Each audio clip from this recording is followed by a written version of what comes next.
इस एनिमे की स्टार्टिंग में हम एक लड़की को देखते हैं और उसका नाम अकाने निसानो होता है। वो सुबह उठकर पहले तो नहाने जाती है। नहाते टाइम निसानो कुछ सोच रही होती है और थोड़ी सी परेशान लग रही होती है। उसके बाद जैसे ही वो बाहर निकलने के लिए डोर खोलती है तो उसको अपने सामने कुछ रिपोर्टर दिखाई देते हैं, पर वो देखती है कि वहाँ पर उसका बॉडीगार्ड है जो कि निसानो का वेट कर रहा होता है। फिर निसानो अपने स्कूल जाने के लिए निकल जाती है। निसानो अपने स्कूल में बहुत ही पॉपुलर थी क्योंकि वो दिखने में बहुत ही सुंदर थी। फिर वो स्कूल में एक लड़के से मिलती है और उसका नाम सिड किगानो है और ये एनिमे का मेन कैरेक्टर है। निसानो को सिड बिल्कुल भी पसंद नहीं था क्योंकि स्टडी और स्पोर्ट्स में बिल्कुल एवरेज था। उसके बाद सिड निसानो को गुड मॉर्निंग कहता है पर उसका नाम गलत ले लेता है। सिड निसानो को निसुमुरा कहता है, जिस वजह से निसानो सिड को बताते कि उसकी फैमिली का नाम निसुमुरा नहीं है। जिसे सुनने के बाद सिड बताता है कि मैं कल रात से अच्छे से सो नहीं पाया, इसलिए शायद से तुम्हारा नाम मुझे अच्छे से याद नहीं है। फिर निसानो सिड को अपना सही नाम अकाने निसानो बताती है, पर सिड दोबारा से उसका नाम गलत ले लेता है। निसानो सोचने लगती है कि मैं इसकी क्लास में 3 महीने से हूँ और ये मेरी साइड में ही बैठता है, पर इसको अभी तक मेरा असली नाम नहीं पता है। उसके बाद सिड वहाँ से जाने लगता है। निसानो सोचती है कि वो सिड को इसलिए पसंद नहीं करती क्योंकि उसका नाम ठीक से नहीं लेता है, बल्कि सिड उसको हर टाइम इग्नोर करके चला जाता है। उसके बाद क्लास में सभी निसानो के पास आकर उससे पूछते हैं कि वो न्यू ड्रामा में एक स्टार का रोल करने वाली है, इसलिए वो बहुत ही अमेजिंग है। सभी स्टूडेंट निसानो को बहुत अटेंशन दे रहे होते हैं, पर सिड बाहर विंडो की ओर देख रहा होता है और उन सभी की बातों को इग्नोर कर रहा होता है। उसके बाद निसानो वॉशरूम में जाती है। वहाँ पर वो सोचने लगती है कि उसको अपने एक्टिंग करियर में बहुत ही मुश्किलें आई, पर वो कामयाब हो चुकी थी। इधर हम सिड को देखते हैं जो कि स्कूल की छत पर मैजिक बुक पढ़ रहा होता है। इसके बाद जब स्कूल खत्म हो जाता है तो शाम को सिड क्लासरूम में पियानो बजाने लगता है। इधर निसानो की क्लास खत्म हो जाती है और वो अपने बॉडीगार्ड को फोन लगाती है, पर उसके बॉडीगार्ड को कुछ लोग पकड़ लिए होते हैं और उसको मारने लगते हैं। फिर निसानो अकेले घर जाने लगती है और ऐसा पहली बार हुआ था जब निसानो अकेले घर जा रही होती है। तभी उसको रास्ते में एक आदमी मिलता है जिसे देखकर निसानो वहाँ से भागने लगती है। फिर निसानो के आगे एक कार आती है और उसमें से 2 आदमी निकलते हैं और वो दोनों मिलकर निसानो को किडनैप कर लेते हैं। जब निसानो को होश आता है तो वो देखती है कि उसे एक गोडाउन में रखा गया है और वो दोनों आदमी भी वहीं पर होते हैं। उसमें से एक इंसान कहता है कि तुम निसानो फैमिली से हो और तुम्हारे फादर ने बहुत सारे दुश्मन बनाए हैं, उसमें से कुछ हम भी है, इसलिए हमने तुम्हें किडनैप किया है। फिर दूसरा आदमी उसे कहता है कि तुम चुप हो जाओ और उसे कुछ भी मत बताओ, जिस पर वो दोनों आपस में बहस करने लगते हैं। इधर सिड भी अपने बैग को खोलता है जिसमें से कुछ मास्क और कुछ कपड़े निकलते हैं। फिर हम देखते हैं कि वो आदमी निसानो को परेशान करने लगता है। तभी ऊपर विंडो को तोड़कर सिड वहाँ पर आ जाता है। सिड ने अपने मुंह पर मास्क पहना होता है। फिर वो उन्हें बताता है कि उसका नाम थग स्लायर है, जिसे सुनने के बाद वो आदमी गन निकालकर सिड पर अटैक करने जा रहा होता है, पर सिड बहुत ही फास्ट होता है जिस वजह से वो उस आदमी को वहीं पर मार देता है, जिसे देखकर दूसरा आदमी अपनी गन नीचे फेंक देता है और वो सिड से कहता है कि तुम बहुत ही स्ट्रॉन्ग हो, इसलिए मुझे तुमसे लड़ने में काफी मजा आने वाला है, क्योंकि मैं आर्मी से रिटायर होने के बाद बहुत ही ज्यादा बोर हो रहा था, क्योंकि उसने अभी तक सिर्फ किडनैपिंग और चोरी की थी, उसमें उसको ज्यादा मजा नहीं आ रहा था। उसके बाद वो आदमी नाइफ निकालकर सिड पर अटैक करने लगता है, जिससे कि सिड के हाथ पर चोट आ जाती है। फिर सिड भी अपने बार को निकालकर उस आदमी से लड़ने लगता है। सिड को बार बहुत ही अच्छे लगते हैं क्योंकि वो उसको आसानी से अपने हाथ में रख सकता है और उसके अटैक भी बहुत ही आसान होते हैं। सिड ने काफी सारे बिकर्स और गैंगस्टर को अकेले ही मार रखा था। फिर सिड उस आदमी के हाथ पर अपने बार से अटैक करता है, जिससे कि उसका हाथ घायल हो जाता है। उस आदमी को पता लग गया होता है कि सिड वही इंसान है जिसने काफी सारे बिकर्स को खत्म किया है और उसने सिड के बारे में बहुत ही सुना होता है। उसके बाद सिड उस आदमी के पैर पर जोर से बार को मारता है, जिससे कि उसका पैर बहुत ही ज्यादा घायल हो जाता है और वो अपनी गन को उठाने की कोशिश कर रहा होता है, पर सिड उस आदमी के फेस पर लगातार अपने बार से अटैक करता है। निसानो ये सब देखकर बहुत ही ज्यादा डर रही होती है, जिस वजह से वो उस आदमी को नहीं देख रही होती है। इधर सिड उस आदमी को पूरी तरह से खत्म कर देता है। उसके बाद सिड निसानो के पास आता है और एक नाइफ को उठाता है, जिसे देखकर निसानो बहुत ही ज्यादा डर जाती है क्योंकि उसे लग रहा था कि वो उसे भी मार देगा। फिर सिड निसानो की रस्सी काटकर उससे कहता है कि तुम्हें घर जाते टाइम थोड़ा केयरफुल रहना चाहिए। इतना कहने के बाद सिड वहाँ से गायब हो जाता है। निसानो देखती है कि वहाँ पर वो मास्क वाला इंसान नहीं है जिसने उसको अभी बचाया था। फिर उन दोनों आदमी के डेड बॉडी को देखती है जिन्हें सिड ने मारा होता है। उसके बाद वहाँ पर पुलिस आ जाती है और निसानो के पेरेंट्स भी उसको लेने के लिए आ जाते हैं। निसानो सोच रही होती है कि वो ठग स्लायर कौन होगा जिसने उसकी जान बचाई है। अगले दिन निसानो स्कूल में आती है और दोबारा से सिड के पास आकर उसको हेलो कहती है। इस बार सिड निसानो का सही नाम लेता है, जिससे सुनने के बाद निसानो सोचती है कि आज सिड ने उसका नाम सही लिया है और वो उसकी आंखों में देखकर बात कर रहा होता है। फिर निसानो सोचने लगती है कि शायद से सिड भी अपने बारे में कुछ छिपा रहा है। अगले दिन टीवी पर न्यूज आती है कि सिड की मौत एक्सीडेंट की वजह से हो गई है। फिर हमें सिड के बारे में बताया जाता है। सिड बचपन से ही स्ट्रॉन्ग बनना चाहता था और उसको लगता था कि उसके पास अभी भी सुपर पावर आ सकती है। फिर जैसे ही सिड बड़ा होता गया उसने अपने आप को ट्रेन किया वो बहुत सारी फाइटिंग स्किल भी सीखने लगा, जिस वजह से वो एक मेडिकोर बन गया और उसको किसी से भी कोई मतलब नहीं होता था। पर सिड को ये बात पता चल गई थी कि वो भले ही कितना स्ट्रॉन्ग क्यों ना हो जाए, वो सोल्जर और बहुत सारे सोल्जर और उनके वेपन से नहीं बच पाएगा। पर किसी तरह अगर सिड उन सभी को हराने में भी कामयाब हो जाता है तो वो न्यूक्लियर बम से कभी भी नहीं बच पाएगा, क्योंकि न्यूक्लियर बम के आगे सिड की कोई भी स्किल और पावर काम में नहीं आएगी। इसलिए न्यूक्लियर बम से कोई भी इंसान नहीं बच सकता है और वो बम अपने साथ सब कुछ तबाह कर सकता है। पर सिड सोचने लगता है कि अगर वो इस दुनिया में आ जाता है जहाँ पर वो इतना स्ट्रॉन्ग बन सके कि न्यूक्लियर बम भी उस पर कोई भी असर नहीं कर सके। फिर हम सिड को देखते हैं जो कि दूसरी दुनिया में आ चुका होता है और उसके पीछे बहुत सारी लड़कियां होती है। सिड इन सभी लड़कियों का बॉस होता है और वो सभी सिड के ऑर्डर्स का वेट कर रही होती है। फिर सिड उन सभी को चलने के लिए कहता है। सिड सोचने लगता है कि मैं इस दुनिया में वो सब कुछ कर सकता हूँ जो कि मैं अपनी असली दुनिया में नहीं कर सकता था। यहाँ पर मैं इतना स्ट्रॉन्ग बन सकता हूँ जिससे कि न्यूक्लियर बम का भी मेरे पर कोई भी असर नहीं हो पाएगा। सिड कहता है कि उसको इस दुनिया का ना ही हीरो बनना है और ना ही इस दुनिया का लास्ट बॉस। वो बस उस दुनिया में अपने हिसाब से जीना चाहता था और वो चाहता था कि मेरी आइडेंटिटी के बारे में किसी को भी पता ना चल पाए। सिड इस दुनिया में एक शैडो की तरह रहना चाहता है, इसलिए वो इस दुनिया में एमिनेंस इन शैडो बनेगा। हम सिड को एक लड़की के साथ बात करते हुए देखते हैं। उस लड़की का नाम अल्फा होता है। वो सिड को बताती है कि उसने एक्सीडेंट बुक को अच्छे से चेक किया जिसमें उसको डियाब्लोस के बारे में पता चला, वो बहुत ही पावरफुल है। फिर सिड कहता है कि हम शैडो हैं, इसलिए हम उसको रात के शैडो में ही खत्म करेंगे। इसके बाद हम देखते हैं कि सिड का जन्म एक दूसरी दुनिया में हुआ है जहाँ पर वो अपने नए पेरेंट्स से मिलता है। उसके पेरेंट्स सिड को देखते हैं क्योंकि सिड अभी बोर्न हुआ था और रो भी नहीं रहा था। फिर सिड को ये बात समझ में आ जाती है और वो रोने लगता है। उसके बाद वहाँ पर सिड की बड़ी बहन क्लेयर आ जाती है। सिड को वहाँ की हवा में मैजिक फील हो रहा होता है और वो सोचने लगता है कि मैं ऐसी ही दुनिया चाहता था। कुछ साल बाद सिड अपनी बहन क्लेयर के साथ ट्रेनिंग कर रहा होता है, क्योंकि सिड एक बोरोन फैमिली से था जो कि डार्क नाइट बनते हैं। उसके बाद सिड अपने डैगर से पत्थर को तोड़ने की कोशिश करता है पर वो पत्थर नहीं टूट पा रहा होता है। दूसरी तरफ उसकी बहन बड़े से पत्थर को आसानी से तोड़ देती है। फिर फैमिली में से सभी को क्लेयर से बहुत उम्मीद थी कि वो आगे चलकर डार्क नाइट बनेगी। किसी को भी सिड से उम्मीद नहीं थी, लेकिन सिड बहुत ही स्ट्रॉन्ग था और वो अपनी पावर को रिवील नहीं करना चाहता था, इसलिए वो अपनी रियल पावर को किसी के सामने यूज नहीं करता था। उसके बाद हम सिड को देखते हैं जो कि रात में बहुत सारे लुटेरों को मार रहा होता है। सिड उन सभी से पूछता है कि उन्होंने सारे पैसे कहाँ पर रखे हैं, पर वो लुटेरे सिड को कुछ भी नहीं बताते और सिड पर अटैक करने लगते हैं। उनमें से एक सिड पर अटैक करने में कामयाब हो जाता है, पर सिड ने जो कपड़े पहने थे वो स्लाइम से बने थे, जिस वजह से सिड को कुछ भी नहीं होता है और उसकी बॉडी दोबारा से ठीक हो जाती है। फिर सिड सभी लुटेरों को खत्म करने के बाद वहाँ पर उनके लूट का सारा सामान देखने लगता है। तभी सिड को वहाँ एक केज में एक अजीब सा मॉन्स्टर दिखाई देता है। सिड को उसमें से बहुत सारी मैजिक पावर फील हो रही होती है। उसके बाद सिड उसको अपने साथ घर लेकर जाता है और वो उस पर अपने मैजिक से एक्सपेरिमेंट करने लगता है। एक महीने के बाद सिड का एक्सपेरिमेंट उस पर काम करता है, जिसके बाद वो मॉन्स्टर एक लड़की में चेंज हो जाती है। उसके बाद जब वो लड़की उड़ती है तो वो देखती है कि उसकी बॉडी ठीक हो चुकी है। फिर सिड उसको बताता है कि उसने उस पर लगे कर्ज को खत्म कर दिया है और वो अब ठीक हो चुकी है। वो लड़की सिड से कर्ज के बारे में पूछने लगती है। फिर सिड एक बुक को खोलता है और बताता है कि 3 हीरोज ने मिलकर डेबोल्स नाम के एक मॉन्स्टर को खत्म कर दिया था। सिड बताता है कि ये कहानी बिल्कुल सच है। उसके बाद वो लड़की को बताता है कि तुम पर किसी ने कर्ज एनर्जी का यूज किया था, जिससे कि तुम मॉन्स्टर में बदल गई थी, क्योंकि उन्हें लगा होगा कि तुम एक हीरो के साथ की मेंबर हो। फिर सिड उस मास्टरमाइंड का नाम लेने जा रहा होता है जिसने उसके साथ ऐसा किया था, पर सिड उस लड़की से कहता है कि तुम्हें अभी उस आदमी का नाम जानने की कोई जरूरत नहीं है। तभी वो लड़की सिड से कहती है कि उसको जानना है कि ये सब उसके साथ किसने किया था। फिर सिड वहाँ पर रख के एक बोतल पर डिबालोस का नाम पढ़ता है और उससे कहता है कि ये सब डिबालोस ने किया है। उसके बाद सिड अपने डार्क फॉर्म में आ जाता है और अपना नाम शैडो बताता है। सिड उस लड़की से कहता है कि वो रात में अपने सभी दुश्मनों को खत्म करता है, इसलिए उसका रास्ता खतरों से भरा है। फिर सिड उस लड़की से बताती है कि अल्फा क्लियर को ढूंढने के लिए जा चुकी है। उसके बाद सिड बीटा से पूछता है कि मेरी बहन जिंदा तो होगी, जिस पर बीटा बताती है कि उसकी बहन अभी भी जिंदा है। उसे किडनैप करने के पीछे डिबालोस की गैंग का हाथ है। फिर सिड पूछता है कि डिबालोस ने मेरी बहन को किस लिए किडनैप किया होगा। बीटा बताती है कि क्लेयर बहुत ही ज्यादा स्ट्रॉन्ग है, इसलिए उन्हें लगा होगा कि क्लेयर भी हीरो से बिलोंग करती होगी। उसके बाद बीटा मैप पर डिबालोस के हिडन वेयर हाउस को ढूंढने लगती है, पर उसको वो वेयर हाउस नहीं मिल रहा होता है।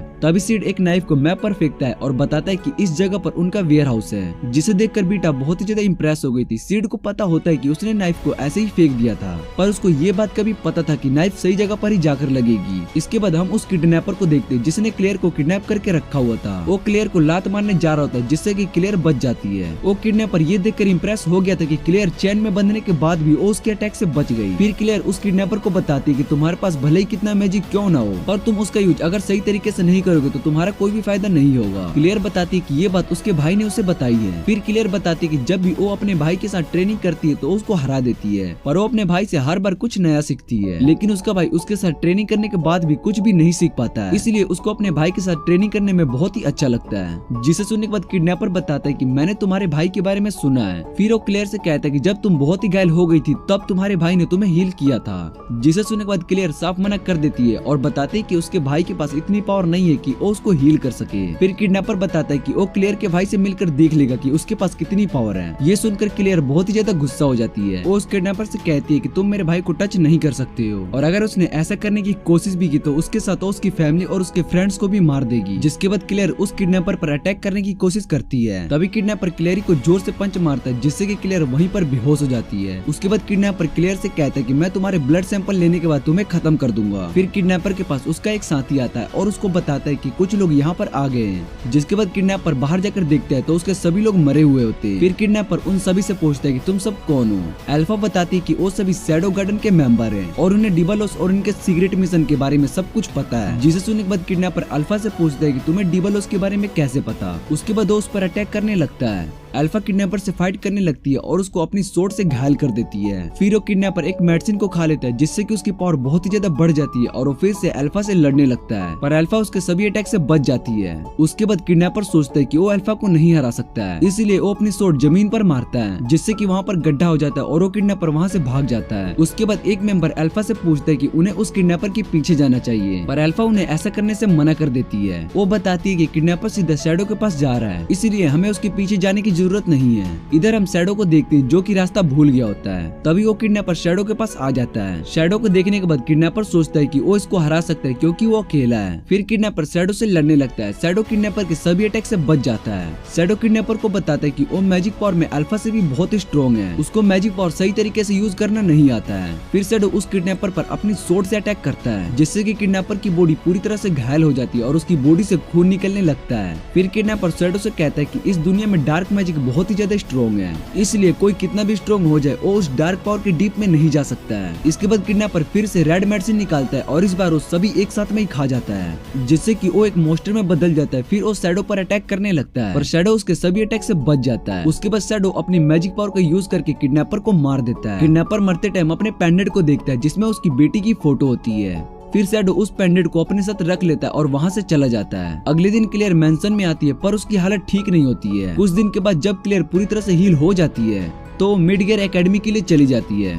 इधर सिड सोच रहा होता है कि 2 साल के बाद वो भी मिडगियर एकेडमी में जा सकता है। फिर अल्फा सिड से कहती है कि अब उन सभी को यहाँ से जाना होगा, जिसे सुनकर सिड को कुछ भी समझ में नहीं आता है कि अल्फा क्या कह रही। सिड ट्रेन में बैठकर जा रहा होता है। सिड अल्फा की कई बात को याद करने लगता है कि उन सभी को किसी काम से जाना होगा। सिड उन सभी की बात को समझ जाता है और सोचने लगता है कि ये सब अब बड़े हो गए हैं, इसलिए वो उन्हें जाने से नहीं रोकता है। इधर सिड सोच रहा होता है कि वो अपनी पुरानी लाइफ में मैजिक और सुपर हीरो जैसी बातों पर यकीन करता था, पर जैसे ही वो बड़ा हुआ तो उसको पता चल गया कि उसकी दुनिया में मैजिक नहीं है। सिड के पास मैजिक ना होने के बाद उसने डिसाइड कर लिया था, क्योंकि वो बहुत स्ट्रॉन्ग बनना चाहता था, पर उस दुनिया में रहकर वो स्ट्रॉन्ग नहीं बन सकता था। इसके बाद सिड मिडगर किंगडम में पहुंच जाता है, जहाँ की टोटल पॉपुलेशन 1 मिलियन से भी ज्यादा होती है। सिड अब 15 साल का हो गया था, इसलिए डार्क नाइट बनने के लिए उसको अब मिडगर एकेडमी में जाकर पढ़ना होगा। उसकी बहन पहले से ही इस एकेडमी में पढ़ रही होती है। मिडगर एकेडमी एक बहुत ही बड़ी एकेडमी होती है, जहाँ पर किंगडम के अंदर और बाहर दोनों जगह से स्टूडेंट पढ़ने के लिए आते हैं। उसके बाद सिड अपने आप को एक लो ग्रेड स्टूडेंट में बदल लेता है। फिर वो अपने दोस्त के साथ एकेडमी में जाने लगता है। उसका दोस्त भी सिड की तरह ही लो ग्रेड स्टूडेंट होता है। उनका नाम स्केल और पो होता है। वो सभी एकेडमी जाने के लिए ट्रेन में आते हैं, जहाँ पर पहले से ही बहुत सारे स्टूडेंट होते हैं। सिड अपने दोस्तों से कहते हैं कि काश उन्हें भी नोबल स्टूडेंट की तरह स्कूल के ड्रोम में रहने दिया जाता। फिर उसके दोस्त बताते हैं कि ऐसा पॉसिबल नहीं है, क्योंकि मिडगर एकेडमी में नोबल्स के अलावा भी लो ग्रेड स्टूडेंट को ड्रोम में नहीं रहने दिया जाता है। सिड कहता है कि अगर वो सभी उसकी बहन की तरह ऑनर स्टूडेंट बन जाते हैं तो वो भी एकेडमी के ड्रोम में जाकर रह सकते हैं। फिर उसका दोस्त बताता है कि ये पॉसिबल नहीं है कि हम एक ऑनर स्टूडेंट बन जाए। स्केल सिड से कहता है कि तुम्हें टेस्ट में बहुत ही कम मार्क्स मिले थे,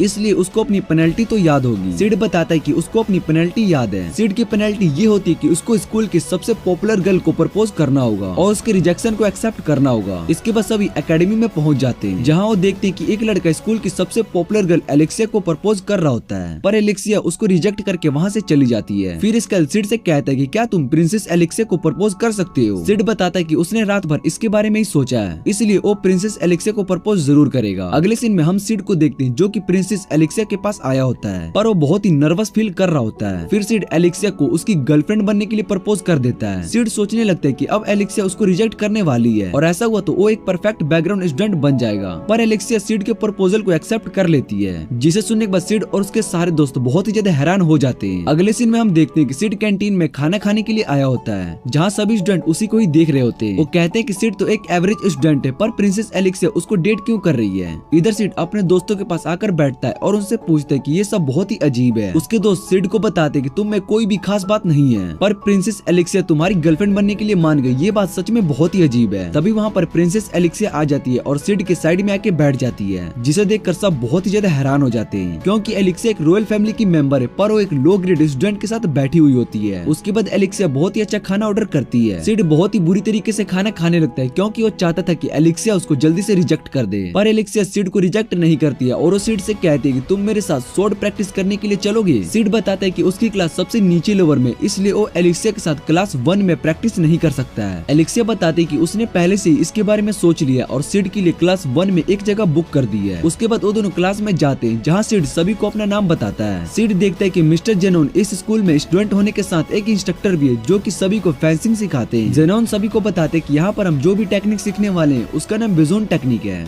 ये टेक्निक एक ट्रेडिशनल टेक्निक है, जिसे सीखने के लिए बहुत ही ज्यादा पावर की जरूरत होती है। फिर वो बताते हैं कि ये टेक्निक हमें प्रिंसेस एलेक्सिया की बड़ी बहन डार्क नाइट प्रिंसेस एरिस ने सिखाया है। उसके बाद जेनोन सिड से पूछता है कि वो कितना स्ट्रॉन्ग है। फिर वो सभी फेंसिंग करने लगते हैं। सिड एलेक्सिया के साथ फेंसिंग प्रैक्टिस कर रहा होता है। सिड को ये फील हो रहा होता है कि एलेक्सिया अपनी ज्यादा पावर का यूज नहीं कर रही है, वो बस शॉट से अटैक को ब्लॉक कर रही होती है। सिड को ये बात पता होती है कि एलेक्सिया प्रिंसेस एरिस की बहन है, जो कि मिडगर एकेडमी में सबसे पावरफुल डार्क नाइट है, पर एलेक्सिया अपनी बहन से बिल्कुल ही अलग है और उसकी टेक्निक भी बहुत ही अमेजिंग है। इसके बाद जेनोन सभी को रुकने के लिए कहता है और बताता है कि आज की ट्रेनिंग खत्म हो चुकी है। फिर जेनोन एलेक्सिया से बात करने लगता है। तभी सिड को एलेक्सिया और जेनोन के एंगेजमेंट के बारे में पता चलता है। उसके बाद सिड वहाँ से जाने लगता है, क्योंकि वो उसके मैटर में नहीं आना चाहता था। अगले सीन में सिड एलेक्सिया से कहता है कि तुम मेरा यूज करियो, क्योंकि तुम्हें जेनोन से अपनी एंगेजमेंट तुड़वानी है। फिर एलेक्सिया सिड से कहती है कि तुम तो मुझसे भी बुरे हो, क्योंकि तुमने एक बैट हारने के बाद मुझे प्रपोज किया था। एलेक्सिया बताती कि उसको ये बात उसके दोस्तों से पता चली। वो सिड से कहती है कि अगर ये बात पूरे एकेडमी को पता चल गई तो वो तुम्हें ठीक से नहीं रहने देंगे, जिसे सुनने के बाद सिड थोड़ा सा घबराने लगता है। एलेक्सिया सिड से कहती है कि तुम्हें मेरा बॉयफ्रेंड बनने की एक्टिंग करते रहना चाहिए, जब तक कि जेनोन इस सब से परेशान नहीं हो जाते और मेरे साथ अपनी एंगेजमेंट को नहीं तोड़ देते। सिड एलेक्सिया से कहता है कि तुम्हारा ये प्लान ज्यादा देर तक नहीं चलने वाला है। तभी एलेक्सिया सिड की तरफ एक कॉइन फेंकती है। फिर सिड एलेक्सिया से कहता है कि तुमने मुझे ऐसा आदमी समझा जो पैसों के लिए कुछ भी करने के लिए मान जाएगा। एलेक्सिया सिड को इस बात पर हाँ कहती है, जिसके बाद सिड उस कॉइन के पास आकर एलेक्सिया से कहता है कि हाँ तुमने बिल्कुल सही समझा है। उसके बाद एलेक्सिया दोबारा से एक कॉइन सिड की तरफ फेंकती है, जिससे सिड अपने मुंह से पकड़ लेता है। फिर सिड एलेक्सिया के साथ उसका बॉयफ्रेंड बनने की एक्टिंग करने लगता है। वो दोनों एकेडमी में साथ पढ़ते और साथ घूमते थे, जिसे देखकर सभी स्टूडेंट सोचने लगते हैं कि ये दोनों सही में एक रिलेशनशिप में हैं। फिर वो दोनों जेनोन के पास से गुजरते हैं। जेनोन को इस बात से कोई फर्क नहीं पड़ रहा होता है, क्योंकि वो खुद 2 लड़कियों से बात कर रहा होता है। फिर सिड और एलेक्सिया दोनों ट्रेन में आ जाते हैं, जहाँ एलेक्सिया बताती है कि जेनोन खुद को तो बहुत ही स्मार्ट समझता है, क्योंकि उसको स्वॉर्ड स्किल के बारे में ज्यादा पता है। उसके बाद वो दोनों एक आइसक्रीम शॉप पर चले जाते हैं, जहाँ वो दोनों आइसक्रीम खरीदते हैं। फिर सिड एलेक्सिया से पूछते हैं कि तुम जेनोन के साथ शादी क्यों नहीं करना चाहती हो, वो तुम्हारे लिए एक परफेक्ट हस्बैंड है। फिर एलेक्सिया बताती है कि मुझे जेनोन बिल्कुल भी पसंद नहीं है, इसलिए मैं उससे शादी नहीं करना चाहती हूँ। सिड एलेक्सिया से पूछते हैं कि तुम्हें जेनोन में कौन सी कमियां दिखाई देती है, जिस वजह से तुम उसको पसंद नहीं करती हो। क्योंकि जेनोन के पास पैसा, स्टेटस और वो दिखने में भी बहुत ही हैंडसम है और स्कूल में भी बहुत पॉपुलर है। एलेक्सिया बताती है कि स्कूल में पॉपुलर होना बड़ी बात नहीं है, वो तो मैं भी हूँ। वो बताती है कि उसको लोगों की वो कमियां पसंद नहीं आती जिन्हें वो छुपा कर रखते हैं। फिर वो सिड को बताती है कि तुम एक एवरेज बॉय हो और तुम्हारे अंदर बहुत सी कमियां हैं, पर उसको सिड से कोई भी प्रॉब्लम नहीं है। जिसे सुनने के बाद सिड एलेक्सिया को थैंक्स कहता है और बताता है कि मैं इस बात को अपनी तारीफ समझूंगा। उसके बाद वो दोनों वापस जाने लगते हैं। ट्रेन में एलेक्सिया सिड से कहती है कि मुझे तुम्हारी फेंसिंग स्टाइल बहुत ही पसंद है, इसलिए जब मैं उसको देखती हूँ तो मेरी नजर उस पर से नहीं जाती है। फिर सिड एलेक्सिया से कहता है कि मुझे भी तुम्हारी फेंसिंग स्टाइल बहुत ही पसंद है। एलेक्सिया बताती है कि मेरी फेंसिंग स्टाइल किसी को भी पसंद नहीं आती है और मेरी बड़ी बहन एरिस फेंसिंग में बहुत ही अच्छी है, इसलिए सब एकेडमी में उसकी फेंसिंग स्टाइल को ऑर्डिनरी समझते हैं। एलेक्सिया बताती है कि वो अपनी बड़ी बहन की तरह बनना चाहती है, पर वो उसकी जैसा नहीं बन सकती है। सिड एलेक्सिया से कहता है कि तुम्हारी फेंसिंग स्टाइल बिल्कुल मेरी तरह सेम है। सिड बताता है कि मुझे इस बात से फर्क नहीं पड़ता कि दुनिया में कितने लोग मर रहे हैं, पर कुछ बातों से मुझे बहुत फर्क पड़ता है, क्योंकि ये बात मेरे लिए बहुत ही कीमती होती है, इसलिए मुझे तुम्हारी फेंसिंग बहुत ही पसंद है। जिसे सुनने के बाद एलेक्सिया अपनी स्वॉर्ड निकाल लेती है और सिड की तरफ कर देती है। वो सिड से पूछती है कि तुम्हारा मतलब क्या है। सिड बताता है कि अगर कोई भी मेरी पसंद की चीजों के बारे में बुरा कहता है तो मुझे बहुत ही गुस्सा आता है। तभी वहाँ पर ट्रेन का गार्ड आता है और एलेक्सिया की सोट को देखकर डर जाता है। एलेक्सिया उस गार्ड को देखकर अपनी सोट वापस रख लेती है और वहाँ से चली जाती है। इधर सिड को पता चल जाता है कि जो उसका फेक रिलेशनशिप था वो अब खत्म हो चुका है। अगले दिन सिड के दोस्त उसे चीयर अप कर रहे होते हैं क्योंकि उन्हें पता चल गया होता है कि सिड का रिलेशनशिप एलेक्सिया के साथ टूट चुका है। वो सिड से पूछते हैं कि तुमने एलेक्सिया के साथ जरूर कुछ गलत किया होगा। सिड उन्हें बताता है कि हमारे बीच में ऐसा कुछ भी नहीं हुआ था।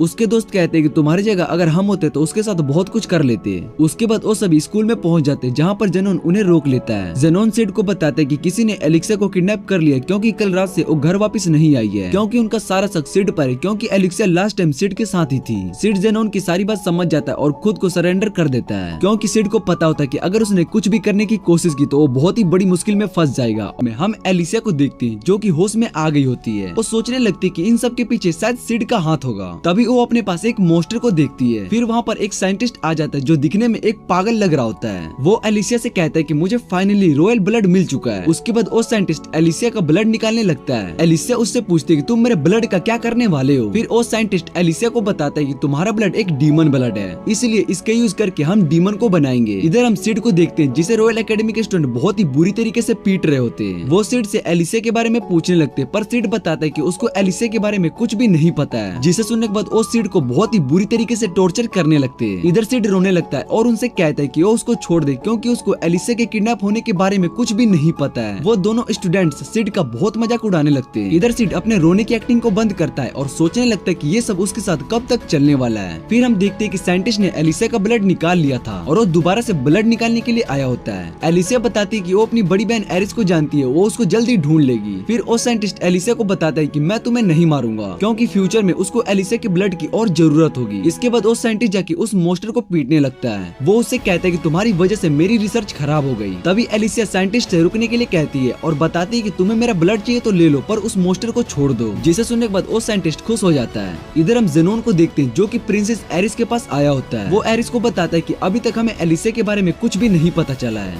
इसलिए जेनोन कहता है कि ये सब मेरी गलती है, मैंने एलिसिया को ठीक तरह से प्रोटेक्ट नहीं किया। एरिस जेनोन से कहती है कि अभी हमें एलिसिया को ढूंढना है। वो पूछती है कि एलिसिया का किडनैप सिड ने किया है। फिर जेनोन बताता है कि सारे एविडेंस सिड के खिलाफ है, पर उसका स्किल देखकर मुझे नहीं लगता कि वो एलिसिया को हरा सकता है। फिर एरिस जेनोन से कहती है कि तुम सिड को छोड़ दो पर उसके ऊपर नजर रखना। जेनोन भी एरिस की बात मान लेता है और बताता है कि अभी उसके लिए क्या करना ठीक होगा। फिर एरिस जेनोन से सभी स्टूडेंट के बारे में पूछती है। जेनोन बताता है कि सभी स्टूडेंट को रॉयल एकेडमी में लॉकडाउन के अंदर रखा गया है, उन्हें स्कूल के खत्म होने के बाद ड्रोम से बाहर जाने की परमिशन नहीं दी जा रही है। इसके बाद एरिस बाहर विंडो से देखती है तो उसको कुछ स्टूडेंट्स आपस में बहस करते हुए देखते हैं। वहाँ पर सिड की बड़ी बहन क्लेयर कहती है कि उसको अपने भाई को बचाने जाना है क्योंकि वो मुश्किल में। तभी वहाँ पर एक स्टूडेंट आ जाती है और उसका नाम रोज ओरायन बताती है और ओरायन किंगडम की प्रिंसेस होती है। वो क्लेयर को बाहर जाने से रोक देती है और कहती है कि तुम रूल्स को तोड़कर बाहर नहीं जा सकती हो। फिर एरिस अपने पास्ट को याद करने लगती है जब वो एलिसिया के साथ फेंसिंग करती थी। इधर हम एलिसिया को देखते हैं जिसकी हालत बहुत ज्यादा खराब हो चुकी थी और ज्यादा ब्लड निकालने की वजह से उसकी बॉडी भी कमजोर हो गई थी। इधर हम सिड को देखते हैं जिसे वो लोग टॉर्चर रूम से बाहर फेंक देते। फिर सिड ट्रेन में बैठकर वापस घर जा रहा होता है। तभी वो देखता है कि ट्रेन में दो लोग है और अल्फा से पूछता है कि डेल्टा सच में यहीं पर है। फिर अल्फा वहाँ से ये कहकर चली जाती है कि डेल्टा तुम्हें बहुत मिस करती है। इसके बाद सिड एक रूम में रेडी होता है जिसमें बहुत एक्सपेंसिव चीजें होती है। तभी रूम के अंदर बीटा आती है और सिड को बताती है कि लेडी अल्फा के ऑर्डर के बाद शैडो गार्डन के 114 मेंबर यहाँ पर आ चुके हैं, जिसे सुनने के बाद सिड थोड़ा हैरान हो जाता है और बीटा से पूछता है कि तुमने कुछ ज्यादा ही मेंबर को यहाँ पर हायर कर लिया है। फिर बीटा सिड को सारा प्लान बताती है कि वो रॉयल कैपिटल के अंदर डिबल स्कट के सभी बेस को ढूंढने वाले हैं और सेम टाइम पर ही प्रिंसेस एलिसिया को ट्रेस करेंगे। इस मिशन को लीड लेडी अल्फा और लेडी गामा करने वाली है। फिर बीटा बताती है कि डेल्टा इस मिशन को स्टार्ट करने वाली है, जिसे सुनने के बाद सिड ओ लेटर बीटा को देता है और बताता है कि डेल्टा को इस मिशन के लिए मना कर दो क्योंकि इस मिशन को खुद स्टार्ट करने वाला है। फिर सिड बताता है कि आज के बाद सभी लोगों को शैडो गार्डन और उसकी पावर के बारे में पता चल जाएगा। इसके बाद हम उन दोनों स्टूडेंट को देखते हैं जिन्होंने सिड को टॉर्चर किया था। तभी वहाँ पर सिड आ जाता है जिसे देखकर उस सिड की तरफ एक जूता फेंकता है और फिर उस सिड से कहते हैं कि तुम्हारे पास एलिसिया का जूता क्या कर रहा है। ये उनका प्लान होता है जिससे कि वो सिड को फंसा सके। जिसके बाद वो दोनों सिड को मारने के लिए आ रहे होते हैं। तभी उन्हें अपने पीछे से दो लोगों की डेड बॉडी मिलती है जो सिड पर नजर रखे हुए थे।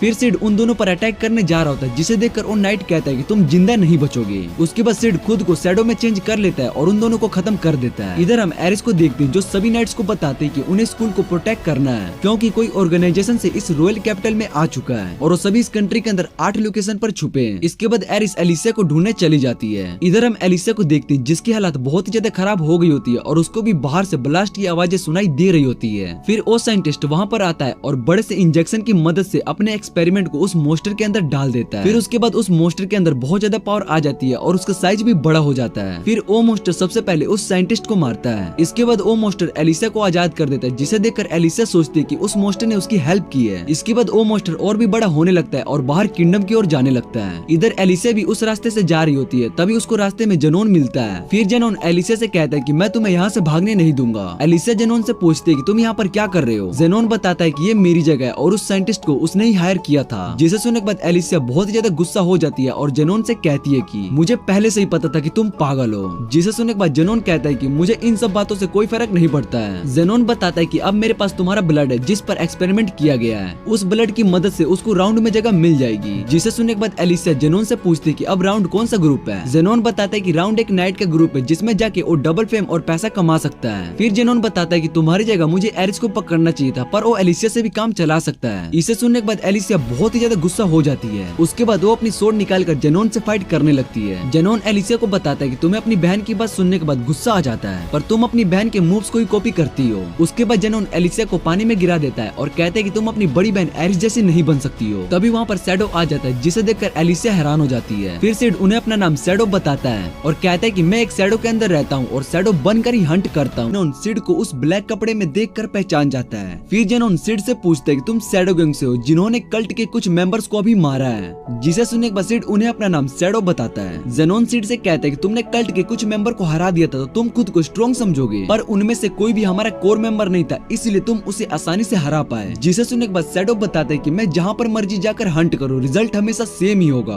उसके बाद जेनोन शैडो को बताता है कि मैं कल्ट का एक कोर मेंबर हूँ जो राउंड का 12th मेंबर बनने वाला हूँ। फिर जेनोन शैडो पर अपनी सोर्ड से अटैक करता है, पर शैडो वहाँ से गायब हो जाता है। जिसके बाद वो एलिसा के पास आकर खड़ा हो जाता है और जेनोन से कहता है कि तुम एक कोर मेंबर हो। इसके बाद सीन चेंज होता है और हम शहर को देखते हैं जहाँ वो मोस्टर सभी नाइट से लड़ रहा होता है, पर कोई भी नाइट उस मोस्टर को नहीं हरा पा रहा होता है और उस मोस्टर की वजह से बहुत सारे लोग घायल हो चुके होते हैं। तभी वहाँ पर प्रिंसेस एरिस आ जाती है और उस मोस्टर से लड़ने लगती है, जिसे देखकर सभी नाइट्स खुश हो जाते हैं। फिर एरिस सभी को यहाँ से जाने के लिए कहती है और उस मोस्टर पर अटैक करती है। वो देखती है कि मोस्टर अपने हाथ को हील कर लेता है। इसके बाद एरिस मोस्टर के 1000 टुकड़े करने के लिए उस पर अपनी सोर्ड टेक्निक का यूज करती है, पर तभी बीच में अल्फा आ जाती है और उनकी फाइट को रोक देती है। फिर एरिस अल्फा से पूछती है कि तुम कौन हो, जिस पर अल्फा एरिस को अपना नाम बता देती है। तभी वो मोस्टर अल्फा पर अटैक करता है, जिससे कि अल्फा बच जाती है और ऊपर उड़ जाती है। अल्फा उस मोस्टर को खत्म करने से कहती है कि अब तुम्हें ज्यादा दर्द सहने की जरूरत नहीं है। इतना कहने के बाद अल्फा उस मोस्टर को अपनी पावर से खत्म कर देती है। जैसे ही वो मोस्टर एक लड़की में बदल जाती है और अल्फा उसको अपने साथ लेकर जाने लगती है। इधर एरिस अल्फा की पावर को देखकर हैरान हो चुकी होती है। फिर वो अल्फा से पूछती है कि तुम क्या हो। अल्फा एरिस को बताती है कि वो शैडो गार्डन की मेंबर है, इसलिए उसके काम के बीच में ना आए।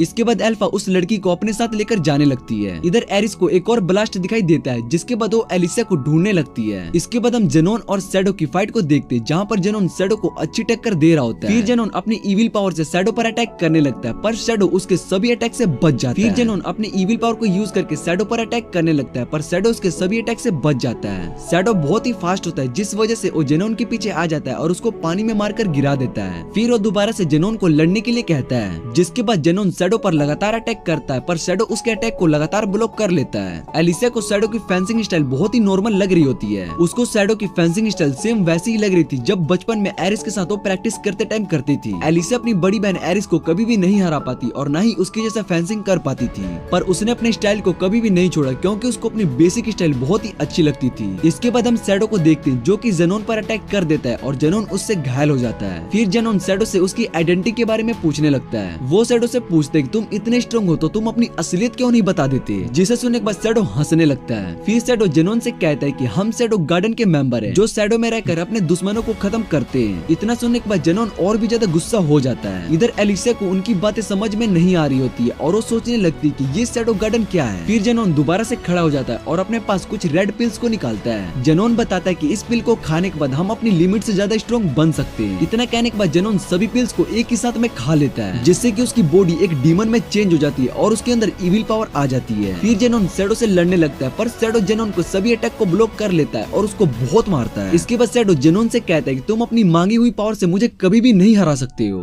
फिर शैडो जेनोन को अपनी रियल पावर दिखाता है, जिससे कि शैडो के पास पर्पल लाइट आ जाती है। उसके बाद वो जेनोन से कहता है कि प्ले टाइम ओवर हो गया है। फिर शैडो अपने पावर से बैरियर बना देता है, जो कि एमिलिया के पास जाके खत्म हो जाता है। इधर जेनोन शैडो की पावर को देखकर हैरान हो जाता है और सोचने लगता है कि एक इंसान के पास इतनी पावर कैसे हो सकती है। फिर शैडो जेनोन को बताता है कि वो पहले बहुत ही स्ट्रॉन्ग बनना चाहता था, जिस वजह से न्यूक्लियर बम का भी उस पर कोई असर ना हो पाए, पर उसको इसका कोई सोल्यूशन नहीं मिला। लेकिन उसने हार नहीं मानी और एक दिन उसको आइडिया आया कि अगर उसको न्यूक्लियर से बचना है, उसको भी न्यूक्लियर जितना स्ट्रॉन्ग बनना पड़ेगा। जेनोन इन सब बातों को सुनने के बाद गुस्सा हो जाता है और शैडो से कहता है कि तुम पागल हो। इसके बाद उस शैडो पर अपनी सोर्ड से अटैक करता है, पर जेनोन की सोर्ड टूट जाती है। उसके बाद शैडो अपनी real power I am atomic दिखाता है, जिससे कि वहाँ पर एक बहुत बड़ा ब्लास्ट होता है और एक पर्पल लाइट आसमान में जाती है, जिसे देखकर शैडो गार्डन के सभी मेंबर हैरान हो गए होते हैं। इधर एरिस भी उस पर्पल लाइट को देखकर हैरान हो चुकी थी। फिर वो एलिसा को ढूंढने के लिए चली जाती है। इधर ब्लास्ट खत्म होने के बाद वहाँ पर एक बड़ा सा गड्ढा हो जाता है, जिसके बाद हम एलिसा को देखते हैं, जो कि शैडो की पावर को देखने के बाद वो भी शॉक्ड थी। इसके बाद एलिसा वहाँ पर पड़ी एक सोर्ड को उठाकर सेम शैडो के स्टाइल में चलाने लगती है। तभी वहाँ पर एरिस आ जाती है और एलिसा को हग कर लेती है। एलिसा भी अपनी बड़ी बहन एरिस को वहाँ पर देखकर बहुत ही ज्यादा खुश हो जाती है।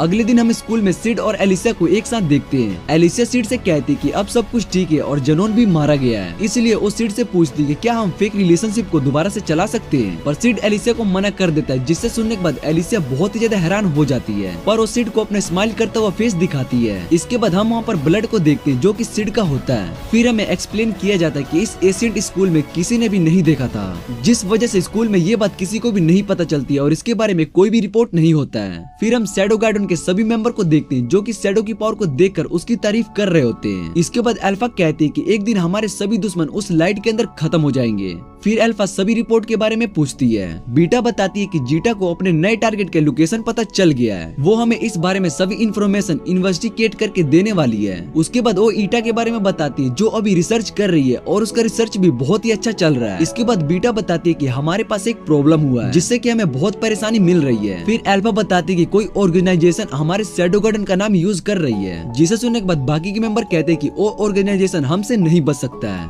इसके बाद हम एरिस को देखते हैं, जो कि अपने नाइट को डिबलोस कल्ट और शैडो गार्डन ग्रुप के बारे में बताती है। वो नाइट से कहती है कि ये दोनों ग्रुप अभी हमारे पीछे से बहुत ही दूर है। इसके बाद नाइट एरिस से पूछते हैं कि क्या उसको नाइट पर भी शक है जो कल्ट से मिले हुए हैं। एरिस उन्हें बताती है कि ऐसा हो सकता है क्योंकि कुछ नाइट्स जेनोन की तरह कल्ट के साथ मिले हो सकते हैं। फिर एरिस उन्हें बताती है कि मैं एक इन्वेस्टिगेशन टीम बना रही हूँ और उन सभी का पता लगाने के लिए जो भी कल्ट के साथ मिला है, इसलिए वो उन दोनों नाइट को भी उस टीम का हिस्सा बनाने के लिए कहती है। जिसे सुनने के बाद वो दोनों नाइट भी एरिस की बात मान लेते हैं। इसके बाद एरिस उन्हें इंसिडेंट से रिलेटेड चीजें दिखाने लगती है, जिसके बाद हम एक लड़की को देखते हैं जो एक ऐसी चीज के बारे में बुक पढ़ रही होती है, पर उसका सारा ध्यान बुक में ही होता है, जिस वजह से वो एक लड़के से टकरा कर नीचे गिर जाती है। फिर हम देखते हैं कि वो लड़का कोई और नहीं बल्कि सिड ही होता है। उसके सर पर बहुत खून लगा होता है, जिसे देखकर हमें पता चल जाता है कि सिड की ये हालत एलिसा ने की थी। उसके बाद सिड उस लड़की को उठाने के लिए अपना हाथ आगे बढ़ाता है और वो लड़की भी सिड को अपना हाथ पकड़ा देती है। हम गली के अंदर एक इंसान को देखते हैं, जिसे कोई दूसरे इंसान मारने जा रहा होता है। वो इंसान उससे रिक्वेस्ट करता है कि वो उसको ना मारे, पर वो आदमी उस इंसान को मार देता है और बताता है कि वो शैडो गार्डन से है। इसके बाद हम सिड को देखते हैं, उसके दोस्त सिड से उसके और एलेक्सिया के रिलेशनशिप के बारे में पूछते हैं। सिड बताता है कि हमारा ब्रेकअप हो गया है, जिसे सुनने के बाद स्केल सिड से कहता है कि मैं एक ऐसी जगह जानता हूँ जहाँ पर जाके तुम्हें बहुत ही अच्छा लगेगा। स्केल बताता है कि उस जगह पर कुछ चॉकलेट नाम की चीज है जो बहुत ही पॉपुलर है। इधर सिड चॉकलेट सुनने के बाद सोचने लगता है कि इस दुनिया में चॉकलेट कहाँ से आ गया। फिर वो दोनों सिड से पूछते हैं कि क्या उनके साथ चलना चाहता है। सिड उनके साथ जाने के लिए मान जाता है, क्योंकि उसको भी देखना था कि यहाँ पर चॉकलेट कहाँ से आ गया। उसके बाद हम एरिस और एलिसा को देखते हैं, जो कि उस क्लू को एक लड़की को देते हैं। वो लड़की वही होती है जो पिछले एपिसोड में सिड से टकराई थी। उस लड़की का नाम सैरी होता है। सैरी उस क्लू को देखकर बताते हैं कि ये तो एक आर्टिफैक्ट है जिसे अभी तक यूज भी नहीं किया गया है। फिर एरिस बताते हैं कि ये आर्टिफैक्ट उन्हें कल्ट के सिगरेट बेस से मिला था, इसलिए एरिस इस आर्टिफैक्ट को सैरी के पास लाई, क्योंकि उसको पता है कि सैरी से ज्यादा स्मार्ट यहाँ पर कोई भी नहीं है। फिर सैरी बताती है कि वो तो बस एक स्टूडेंट है। जिसे सुनने के बाद एरिस सैरी से कहते हैं कि पूरे फील्ड में तुमसे अच्छा रिसर्चर कोई भी नहीं है, इसलिए मुझे तुम पर पूरा यकीन है कि तुम इस आर्टिफैक्ट के बारे में पता लगा लोगी। उसके बाद सैरी के फादर भी सैरी से उस आर्टिफैक्ट पर रिसर्च करने के लिए कहते हैं। वो सैरी को बताते हैं कि अगर तुम एक अच्छी रिसर्चर बन जाती हो तो तुम पूरी दुनिया घूम सकती हो। उसके बाद सैरी उन सभी की बात मान लेती है और रिसर्च के लिए रेडी हो जाती है। फिर एरिस सैरी से कहती है कि वो कुछ नाइट्स को सैरी के पास भेज दे, जो कि सैरी को प्रोटेक्ट करेंगे। तभी एलेक्स से कहती है कि उसको भी एरिस की हेल्प करनी है, क्योंकि वो भी जानना चाहती थी कि इन सब के पीछे कौन है। एरिस एलेक्सा की इस बात को मान लेती है और उसे कहती है कि तुम खतरे से दूर रहोगी। इधर हम सिड को देखते हैं, जो कि उस शो पर आ जाता है। उस शो पर पहले से बहुत ज्यादा लोग आए होते हैं और उनकी बारी 80 मिनट के बाद आएगी। जिसे सुनने के बाद पो स्केल से कहता है कि वो टाइम पर घर पहुंच जाएंगे, क्योंकि उसने कुछ रूमर सुना था कि रात में कई किलर कुछ लोगों को मार रहे हैं। जिसे सुनने के बाद सिड उस किलर के बारे में पूछने लगता है, पर स्केल उससे कहता है कि टेंशन की कोई कोई भी बात नहीं है, वो सभी नाइट्स है, इसलिए वो उस किलर को आसानी से डिफेंड कर लेंगे। इसके बाद वो सभी शॉप के अंदर जाने लगते हैं। तभी उनके पास एक लड़की आती है और सिड से पूछती है कि क्या तुम मेरे साथ सर्वे पर चलने के लिए इंटरेस्टेड हो। जिसे सुनने के बाद स्केल और पो भी उस लड़की से पूछने लगते हैं कि क्या उन्हें भी उस सर्वे पर लेकर जा सकती है, पर वो लड़की बताती है कि इस सर्वे पर सिर्फ एक इंसान ही चल सकता है। उसके बाद वो सिड को माल के अंदर ले जाती है। फिर सिड देखते है कि ये माल बिल्कुल जापान के माल की तरह है, जहाँ पर सभी की सभी वो चीजें मिल रही है जो कि उसे असली दुनिया में मिलती थी। फिर वो लड़की सिड को अपने साथ माल के टॉप फ्लोर पर लेकर जाती है, जहाँ पर एक मेंशन बना होता है। सिड उस मेंशन के अंदर जाता है तो उसको वहाँ पर बहुत सारी लड़कियां दिखाई देती है। फिर सिड वहाँ पर गामा को देखता है, जिसके बाद सिड गामा से पूछते है कि ये माल तुम्हारा है। गामा बताती है कि ये माल उसने सिड के सभी इन्फॉर्मेशन से बनाया है। जिसे सुनने के बाद सिड को याद आता है कि उसने बचपन में गामा को अपनी दुनिया की रैंडम चीजों के बारे में बताया था, पर उसको इस बात का पता नहीं था कि गामा उन सभी रैंडम चीजों को यूज करके एक बड़ा सा बिजनेस कर लेगी। फिर सिड सोचने लगता है कि गामा सच में 7 शैडो में से सबसे स्मार्ट है। उसके बाद गामा सिड के पास आ रही होती है, तभी वो नीचे गिर जाती है। जिसे देखने के बाद सिड कहता है कि गामा भले ही स्मार्ट हो पर उसमें फिजिकल एबिलिटी नहीं है। फिर गामा सिड को चेयर पर बैठने के लिए कहती है। सिड उस चेयर पर बैठकर किंग की तरह फील कर रहा होता है। उसके बाद सिड रिवॉर्ड में अपना मैजिक पावर यूज करके उन सभी को पर्पल लाइट दिखाता है, जिसे देखकर गामा और सभी खुश हो जाते हैं। फिर सिड गामा से पूछता है कि तुम्हें इस स्टोर से प्रॉफिट हो रहा है। गामा बताते हैं कि उनकी स्टोर किंगडम के बड़ी सिटीज और किंगडम के बाहर भी है और इस बार उन्होंने 1 बिलियन का प्रॉफिट अर्न किया है। जिसे देखने के बाद सिड हैरान हो जाता है और सोचने लगता है कि गामा ने मेरी नॉलेज का यूज करके इतना सारा पैसा अर्न कर लिया। फिर गामा सिड से पूछती है कि वो इस इंसिडेंट की वजह से यहाँ पर आई है। जिसे सुनने के बाद सिड कंफ्यूज हो जाता है। गामा सिड को बताती है कि एक किलर किंगडम में आ चुका था और वो लोगों को मार रहा था। वो किलर सभी को अपना नाम शैडो गार्डन बता रहा था। हम उसके बारे में सब कुछ पता लगा रहे पर अभी तक उसके बारे में कुछ भी पता नहीं चला। जिसे सुनने के बाद सिड कहता है कि उस किलर को मैं देख लूंगा। उसके बाद सिड वहाँ से जाने लगता है। तभी उसको वही लड़की दिखती है जिसने सिड को यहाँ पर लाया था।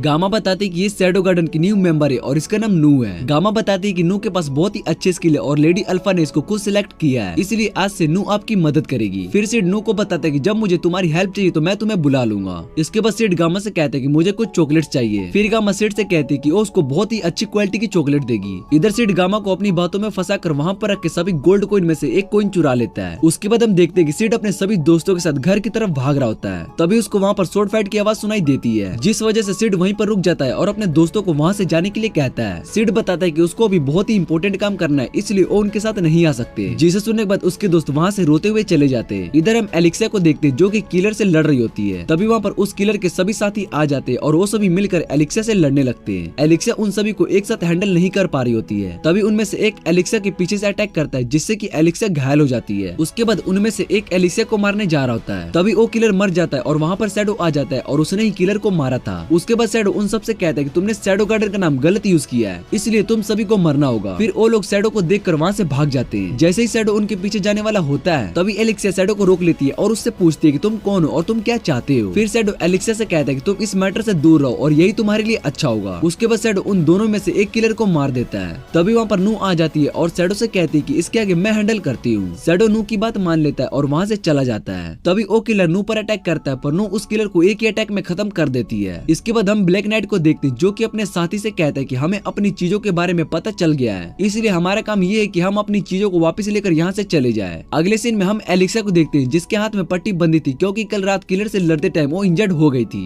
एलेक्सिया एरिस को बताते कि कल रात जिस किलर को उसने देखा था वो कोई दूसरे ऑर्गेनाइजेशन से था। उस शैडो गार्डन का नाम यूज करके लोगों को मार रहे थे। एलेक्सिया बताते कि ये सब शैडो को पता चल गया। जिसे सुनने के बाद एरिस बताती कि वो भी शैडो गार्डन के एक मेंबर से ही मिल चुकी है। जब वो किंगडम में एक डीमन से बचा रहा था तब वो शैडो गार्डन के एक मेंबर से मिली थी और उसका नाम अल्फा है। फिर एलिसिया एरिस से कहते कि शैडो गार्डन कल्ट ऑफ डिवालोस से लड़ रही है, इसलिए वो हमारे दुश्मन नहीं है। एरिस बताती कि कल्ट ऑफ डिवालोस और शैडो गार्डन दोनों ही उसके दुश्मन है और उन्हें इस किंगडम को तबाह नहीं करने देगी। उसके बाद हम सिड को देखते हैं जो कि अपने दोस्त के साथ ट्रेन में जा रहा होता है। फिर स्केल सिड से पूछते हैं कि तुम चॉकलेट लेकर आए हो। सिड बताता है कि वो अपने साथ चॉकलेट लेकर आया है। इसके बाद हम देखते हैं कि स्केल उन चॉकलेट को लेकर एक लड़की को प्रपोज कर रहा होता है। तभी वहाँ पर उस लड़के का बॉयफ्रेंड आ जाता है और स्केल को पकड़ लेता है। फिर वो ये देखकर सिड और पो दोनों वहाँ से भाग जाते हैं। इसके बाद पो सिड से कहता है कि वो स्केल की तरह गलती नहीं करेगा क्योंकि वो जिस लड़की को प्रपोज करने जा रहा था उसके बारे में उसने पहले से सारी इन्फॉर्मेशन निकाल दी थी। इसके बाद पो वहाँ से चला जाता है। इधर सिड सोचता है कि वो इस चॉकलेट को किसी भी लड़की को देकर वहाँ से चला जाएगा। तभी सिड को अपने पास एक लड़की दिखाई देती है जो सैरी होती है। फिर सिड सैरी के पास वो चॉकलेट रख कर चला जाता है। इधर सैरी सिड को देखकर पहचान जाती है कि वो वही लड़का है जिससे वो कल मिली थी। उसके बाद सैरी अपने रूम में आके वो चॉकलेट को देखने लगती है। वो सोच रही होती कि ये क्या चीज है। तभी सैरी के फादर उसके रूम में आते और सैरी को बताते कि ये चॉकलेट है। फिर सैरी अपने फादर को बताती है कि ये चॉकलेट उसको एक लड़के ने दिया है। जिसे सुनने के बाद सैरी के फादर कहते हैं कि वो लड़का तुम में जरूर इंटरेस्टेड होगा। ये सुनकर सैरी ब्लेस करने लगती है। फिर सैरी के फादर उससे पूछते कि तुम्हें इस एंटीफैट के बारे में कुछ पता चला। सैरी बताती कि वो इस एंटीफैट पर अभी रिसर्च कर रही है। उसके बाद सैरी के फादर को अचानक से खांसी आने लगती है, जिसे देखकर सैरी अपने फादर से कहती कि वो उन्हें डॉक्टर के पास लेकर चलती है, पर सैरी के फादर उन्हें मना कर देते और बताते कि वो ठीक है। उसके बाद सैरी के फादर उसको बताते कि तुम्हारी मॉम एक रिसर्चर थी और आगे चलकर तुम भी उनकी तरह एक बड़ी रिसर्चर बनोगी। हम देखते कि सैरी उस चॉकलेट को देखने लगती जो उसको सिड ने दिया होता है। फिर सैरी अपने डैड की बात को याद करने लगती है और उस चॉकलेट को खाने लगती है और उसको वो चॉकलेट बहुत ही अच्छे लगते हैं। इसके बाद हम सिड को देखते जो कि न्यू इवेंट के पेपर को पढ़ रहा होता है। तभी उसके पीछे नू एक स्टूडेंट की यूनिफॉर्म में आ जाती है। उसके बाद नू सिड को बताती कि कल रात उसने जिस आदमी को पकड़ रखा था उसका किसी ने ब्रेन वॉश कर रखा था, जिस वजह से हम उसके बारे में कुछ भी इंफॉर्मेशन नहीं निकलवा पाए। फिर सिड अपने दोस्तों के पास आता है, जहाँ पर स्केल सिड को बताता है कि उसने पहले ही इस इवेंट में सिड का नाम रजिस्टर करवा दिया है। स्केल कहता है कि उसको और पो को भी इस इवेंट में हिस्सा लेना चाहिए था, पर उसको चोट लगी है,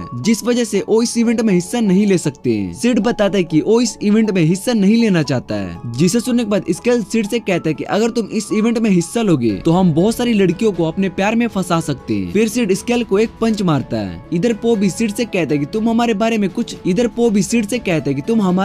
उन लड़कियों से बात करना, जिसे सुनने के बाद सिड पो को भी एक पंच मारता है और उसके बाद वो ऊपर देखने लगता है। सिड नू की बात को याद करने लगता है कि कल्ट ऑफ डिवालोस कुछ बच्चों का ब्रेन वॉश करके उन पर एक्सपेरिमेंट कर रहे हैं। इस काम को कल्ट बहुत सालों से करता हुआ आ रहा है। शैडो सारी बातों को सुनने के बाद वहाँ से चला जाता है। इसके बाद हम देखते कि इवेंट के अंदर सिड की बहन क्लेयर अपने ओपोनेंट को हरा देती है। इधर हम एक बंदे को देखते हैं जो कि सभी स्टूडेंट्स को बैट लगाने के लिए कहता है। स्केल और पो ने भी अपने सारे पैसे बैट में लगा दिए होते हैं। इसके बाद हम सिड को देखते हैं जिसकी फाइट स्टूडेंट काउंसिल प्रेसिडेंट रोज से होने वाली होती है। रोज इस एकेडमी में सबसे स्ट्रॉन्ग स्टूडेंट होती है, इसलिए सिड सोचने लगता है कि अगर वो रोज को हराता है तो उसका बैकग्राउंड और कैरेक्टर और भी ज्यादा पॉपुलर हो जाएगा। इसके बाद सिड रोज के साथ बैटल करने लगता है, जहाँ रोज सिड को एक ही अटैक में हरा देती है, पर सिड हार नहीं मानता है और दोबारा से लड़ने के लिए खड़ा हो जाता है। ऐसा करते करते सिड बहुत बार रोज से मार खाता है, पर सिड अभी भी हार नहीं मानता है, जिसे देखने के बाद रोज अपनी पूरी पावर का यूज करके सिड पर अटैक करने जाती है, पर रेफरी बीच में आकर सिड को बचा लेता है और रोज को विनर बताता है। इसके बाद सिड को ट्रीटमेंट के लिए वहाँ से लेकर जाया जाता है। रोज इस बैटल को जीत चुकी होती है, पर वो सिड की स्पिरिट को देखकर इम्प्रेस हो गई होती है। इधर सिड के दोस्त अपने सारे पैसे बैट में हार चुके थे।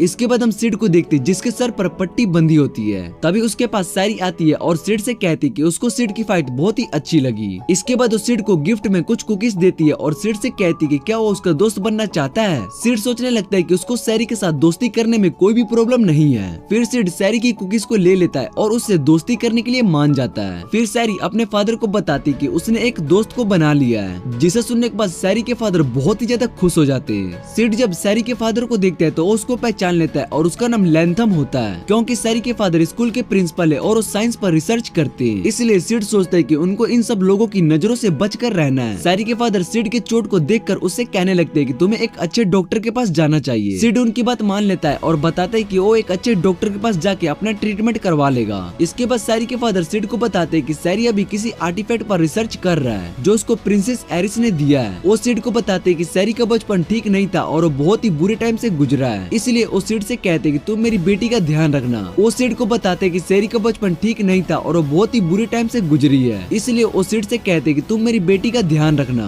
सिड सोचने लगता है कि वो इन सब चक्करों में क्यों पड़ रहा है, क्योंकि वो तो एक बैकग्राउंड कैरेक्टर है। पर सिड उनकी तरफ देखता है और उन्हें हाँ कर देता है। फिर सिड अपने मन में सोचता है कि वो कुछ दिनों तक अपने घर पर रेस्ट करेगा, जिससे कि वो इन सब से कम मिल पाए। इसके बाद सैरी अपने रूम में बैठकर सोच रही होती है कि उसको सिड से मिलने के लिए जाना चाहिए, क्योंकि अब तो वो दोनों दोस्त बन गए। तभी उसको याद आता है कि सिड और एलेक्सिया दोनों रिलेशनशिप में हैं, इसलिए उसका जाना ठीक नहीं होगा। इसके बाद हम प्रिंसेस एलेक्सिया को देखते हैं जो कि अपने रूम में बैठकर कॉफी पी रही होती है। तभी उसके पास सैरी आती है। एलेक्सिया सैरी से पूछती है कि क्या तुम भी कॉफी पीना चाहोगी, जिसके बाद सैरी भी कॉफी पीने लगती है। फिर एलेक्सिया सैरी से पूछती है कि तुम मुझे आर्टिफैक्ट के बारे में बताने के लिए आई हो। सैरी बताती है कि वो इस रीजन से उसके पास नहीं आई है। उसके बाद एलेक्सिया सैरी से पूछती है कि तुम शायद से स्टूडेंट काउंसिल के इलेक्शन के लिए आई हो, पर सैरी बताती है कि वो इस रीजन से भी नहीं आई है। जिसे सुनने के बाद एलेक्सिया सैरी से पूछती है कि तुम किस रीजन से मेरे पास आई हो। फिर सैरी एलेक्सिया से पूछती है कि तुम किसी के साथ रिलेशनशिप में हो, क्योंकि उसको पता चला था कि एलेक्सिया सिड के साथ रिलेशन में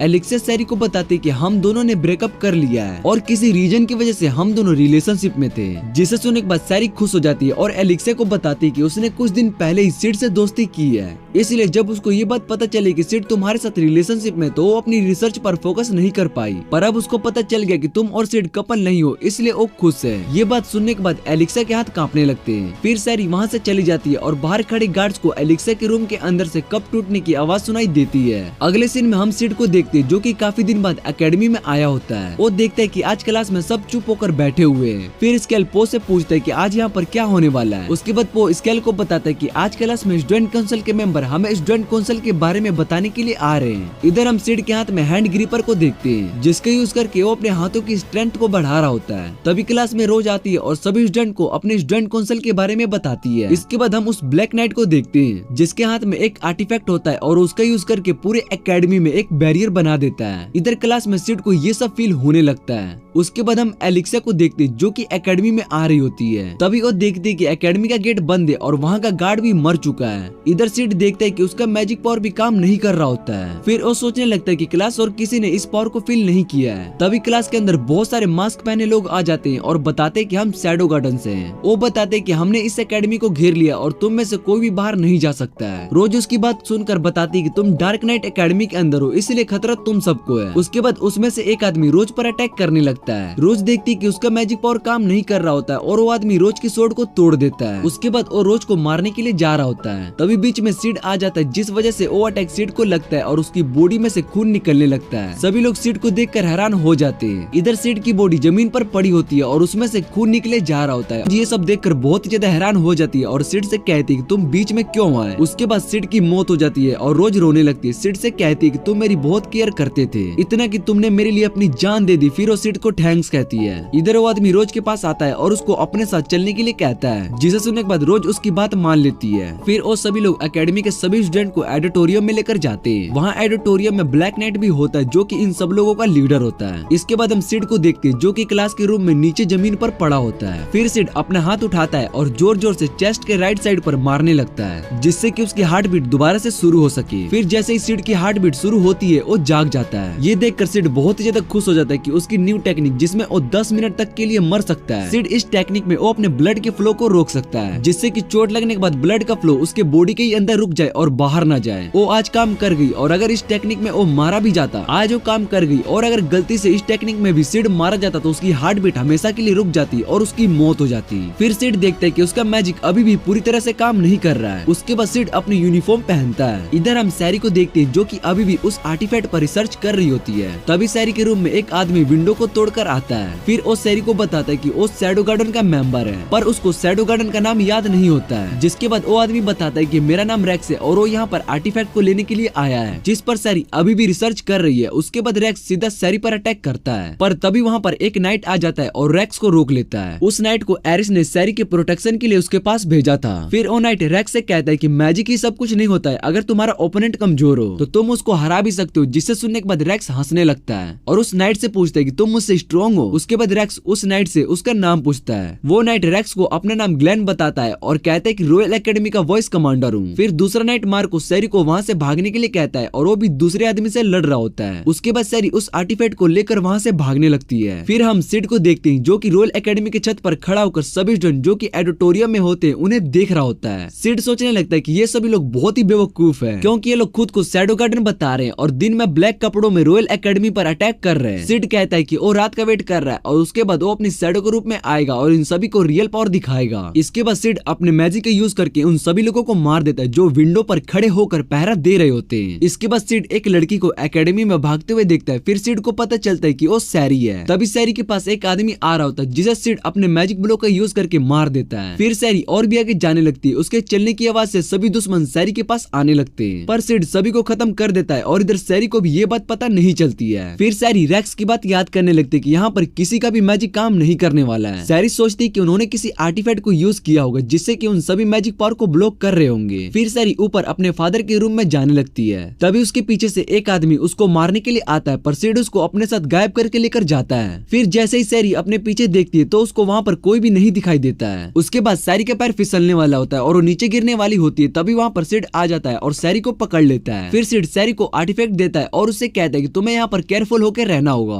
क्योंकि एकेडमी में बहुत सारे दुश्मन आ चुके हैं। सिड सिड सैरी को उसके स्लीपर निकालने के लिए कहता है क्योंकि स्लीपर बहुत ही तेज आवाज कर रही होती है। सैरी सिड की बात सुनने के बाद वो अपने स्लीपर को वहीं पर निकाल कर रख देती है। उसके बाद वो दोनों सैरी के फादर के रूम में जाने लगते हैं, जहाँ पर सैरी को डॉक्यूमेंट के अंदर उस आर्टिफैक्ट के बारे में इंफॉर्मेशन मिल जाती है। फिर सैरी सिड को बताती है कि ये आर्टिफैक्ट सभी मैजिक पावर को अब्सॉर्ब करके एक बड़ा ब्लास्ट कर सकता है। उसके बाद सिड सैरी से पूछता है कि उन सभी का मैजिक तो काम कर रहा है जिन्होंने एकेडमी पर अटैक किया है। सैरी सिड को बताती है कि इस आर्टिफैक्ट को इस तरह से प्रोग्राम किया गया है जिससे कि वो अपनी पावर को छोड़कर बाकी सभी मैजिक पावर को अब्सॉर्ब कर सकती है। फिर सिड सैरी को बताता है कि सभी स्टूडेंट को एबोटोरियम में रखा गया है, जिसे सुनने के बाद सैरी सिड को बताते हैं कि जिस आर्टिफैक्ट का वो सभी लोग यूज कर रहे हैं उसमें पावर एब्सॉर्ब करने की लिमिट होती है, जिस वजह से उन्हें सभी स्टूडेंट को एबोटोरियम में रखा है जिससे कि वो सभी स्टूडेंट की मैजिकल पावर अब्सॉर्ब कर सके और एक लिमिट तक पहुंचाने के बाद वो आर्टिफैक्ट को सभी पावर में रिलीज किया जाएगा तो वहाँ पर बहुत बड़ा ब्लास्ट हो सकता है। जिसे सुनने के बाद सिड बताता है कि ऐसे तो पूरा एकेडमी ही तबाह हो जाएगा। सिड सैरी से पूछता है कि इस आर्टिफैक्ट को रोका नहीं जा सकता है। सैरी बताती है कि जो आर्टिफैक्ट उसके पास है वो दूसरे वाले आर्टिफैक्ट का कंट्रोलर है, इसलिए उस आर्टिफैक्ट की मदद से उस आर्टिफैक्ट की पावर को ब्लॉक कर सकती है। जिसे सुनने के बाद सिड सैरी से पूछता है कि तुम ऐसा कैसे करोगी। सैरी बताती है कि उसको इस आर्टिफैक्ट का कोड दोबारा से प्रोग्राम करना होगा और उसके बाद वो बेसमेंट के रास्ते से एबोटोरियम तक पहुंच जाएगी। फिर सिड सैरी से बेसमेंट के बारे में पूछने लगता है। सैरी बताती है कि रॉयल एकेडमी के नीचे एक बेसमेंट बनाया गया है जिसका यूज हम एस्केप होने के लिए कर सकते हैं। सैरी कहती है कि अगर वो दूसरे रास्ते से आर्टिफैक्ट तक पहुंच जाएंगे तो वो मैजिक पावर को ब्लॉक कर देगी जिससे कि वो आर्टिफैक्ट काम नहीं करेगा और बंद हो जाएगा। सिड को सैरी का प्लान बहुत ही अच्छा लगता है और वो सोचने लगता है कि लास्ट टाइम पर वो शैडो बनकर एंट्री मारेगा। फिर सैरी सिड को बताती है कि सारे टूल उसके रूम में ही रह गए इसलिए वो आर्टिफैक्ट पर काम नहीं कर पाएगी। सिड सैरी से कहता है कि वो उसके रूम से टूल लेकर आएगा और उसको भी बाथरूम जाना है। सैरी सिड की बात सुनने के बाद खुश हो जाती है। इधर हम रैक्स को देखते हैं जो कि एबोटोरियम में सारी इंफॉर्मेशन ब्लैक नाइट को दे रहा होता है। फिर वो नाइट रैक्स से आर्टिफैक्ट के बारे में पूछता है। रैक्स बताता है कि उस आर्टिफैक्ट को एक बच्ची लेकर भाग गई है, जिसे सुनने के बाद ओ नाइट बहुत ही ज्यादा गुस्सा हो जाता है और रैक्स से कहता है कि वो आर्टिफैक्ट बहुत ही इंपॉर्टेंट है इसलिए वो उस आर्टिफैक्ट को जल्दी से ढूंढ कर लाए। रैक्स उस नाइट की बात को समझ जाता है और वहाँ से जाने लगता है। तभी रैक्स पीछे मुड़कर नाइट को बताता है कि एकेडमी के अंदर कोई पावरफुल इंसान है जिसने हमारे कुछ लोगों को खत्म कर दिया है। वो नाइट रैक्स की बात सुनकर समझ जाता है कि शैडो गार्डन के लोग यहाँ पर आ चुके हैं। उसके बाद रैक्स अपने कुछ साथियों से उस आर्टिफैक्ट को ढूंढने के लिए चला जाता है। फिर जैसे ही रैक्स अपने पीछे देखता है तो उसको अपने साथ अपने साथी दिखाई नहीं देते हैं। उसके बाद वहाँ पर सिड आ जाता है और रैक्स को पीटने लगता है। फिर रैक्स अपनी पावर का यूज करके वहाँ पर एक बैरियर बनाता है, पर सिड उस बैरियर के अंदर आकर रैक्स को बहुत ही जोर से मारता है जिससे कि रैक्स क्लास में जाकर गिरता है और उसे यकीन नहीं हो रहा होता है कि कोई उसके बैरियर के अंदर आके उसको मार रहा है। फिर रैक्स उस क्लास में अपनी सभी लोगों की डेड बॉडी को देखता है और उन्हें देखकर रैक्स बहुत ही ज्यादा हैरान हो जाता है। उसके बाद सिड रैक्स को मार देता है। इधर हम नू को सैरी के रूम में देखते और वो उन नाइट की आंख बंद कर रही होती है क्योंकि वो सब दुश्मनों से लड़ते हुए मारे गए थे। तभी रूम में सिड आता है और सैरी के टूल्स को ढूंढने लगता है। फिर सिड नू से पूछते है कि तुम यहाँ पर क्या कर रही हो। नू बताती है कि शैडो गार्डन के सभी मेंबर एकेडमी में पहुंच चुके हैं पर बैरियर के कारण उन सभी का मैजिक पावर काम नहीं कर रहा है और इस बैरियर के अंदर सिर्फ 7 शैडो ही लड़ सकते हैं। नू बताती है कि लेडी गामा इस टाइम सभी को लीड कर रही है क्योंकि सिर्फ उनका मैजिक ही इस बैरियर के अंदर काम कर रहा है। फिर सिड बताता है कि गामा के पास फिजिकल पावर नहीं है इसलिए उन्हें मैजिक के हटने तक का वेट करना होगा। उसके बाद सिड नू से कहता है कि क्या तुम मुझे कुछ टूल ढूंढ कर दे सकती हो। फिर नू सिड को टूल ढूंढ कर देती है और सिड से पूछती है कि इन सब टूल्स का क्या करोगे। सिड बताता है कि वो अभी एक आर्टिफैक्ट पर रिसर्च कर रहा है जिससे कि इस बैरियर को खत्म किया जा सकता है। नू सिड की बात सुनने के बाद कहती है कि इसके लिए तो नाइट को टॉप रिसर्चर की जरूरत होगी, जिस पर सिड बताता है कि ये सब उनके लिए इजी है और उसके बाद सिड वहाँ से चला जाता है। नू सिड से कहती है कि हम भी अटैक के लिए रेडी है और वो मार्को की तरफ देखने लगती है। मार्को असल में नू का फाइनेंस होता है जो कि इस समय बेहोश था। इधर सैरी उस आर्टिफैक्ट पर रिसर्च करने लगती है और एकेडमी को देखती है जिसके अंदर सभी स्टूडेंट्स को पकड़ कर रखा गया है। वहीं पर सभी नाइट्स बाहर वेट कर रहे होते क्योंकि उनका मैजिक भी नहीं आया होता है। फिर एक नाइट एरिस से कहते हैं कि इस बैरियर को बाहर से तोड़ना बहुत ही मुश्किल है और हमारे सभी स्टूडेंट अंदर फंसे हुए हैं। तभी दूसरा नाइट कहते हैं कि शायद से कोई इस एकेडमी का ही है जो कि उन लोगों के साथ मिला हुआ है। इसके बाद हम रोज को देखते हैं जो कि सभी स्टूडेंट के साथ अंदर एडिटोरियम में होती है। रोज सोच रही होती है कि अगर उनके पास मैजिक भी होता तो वो शायद से उन लोगों को नहीं हरा पाती।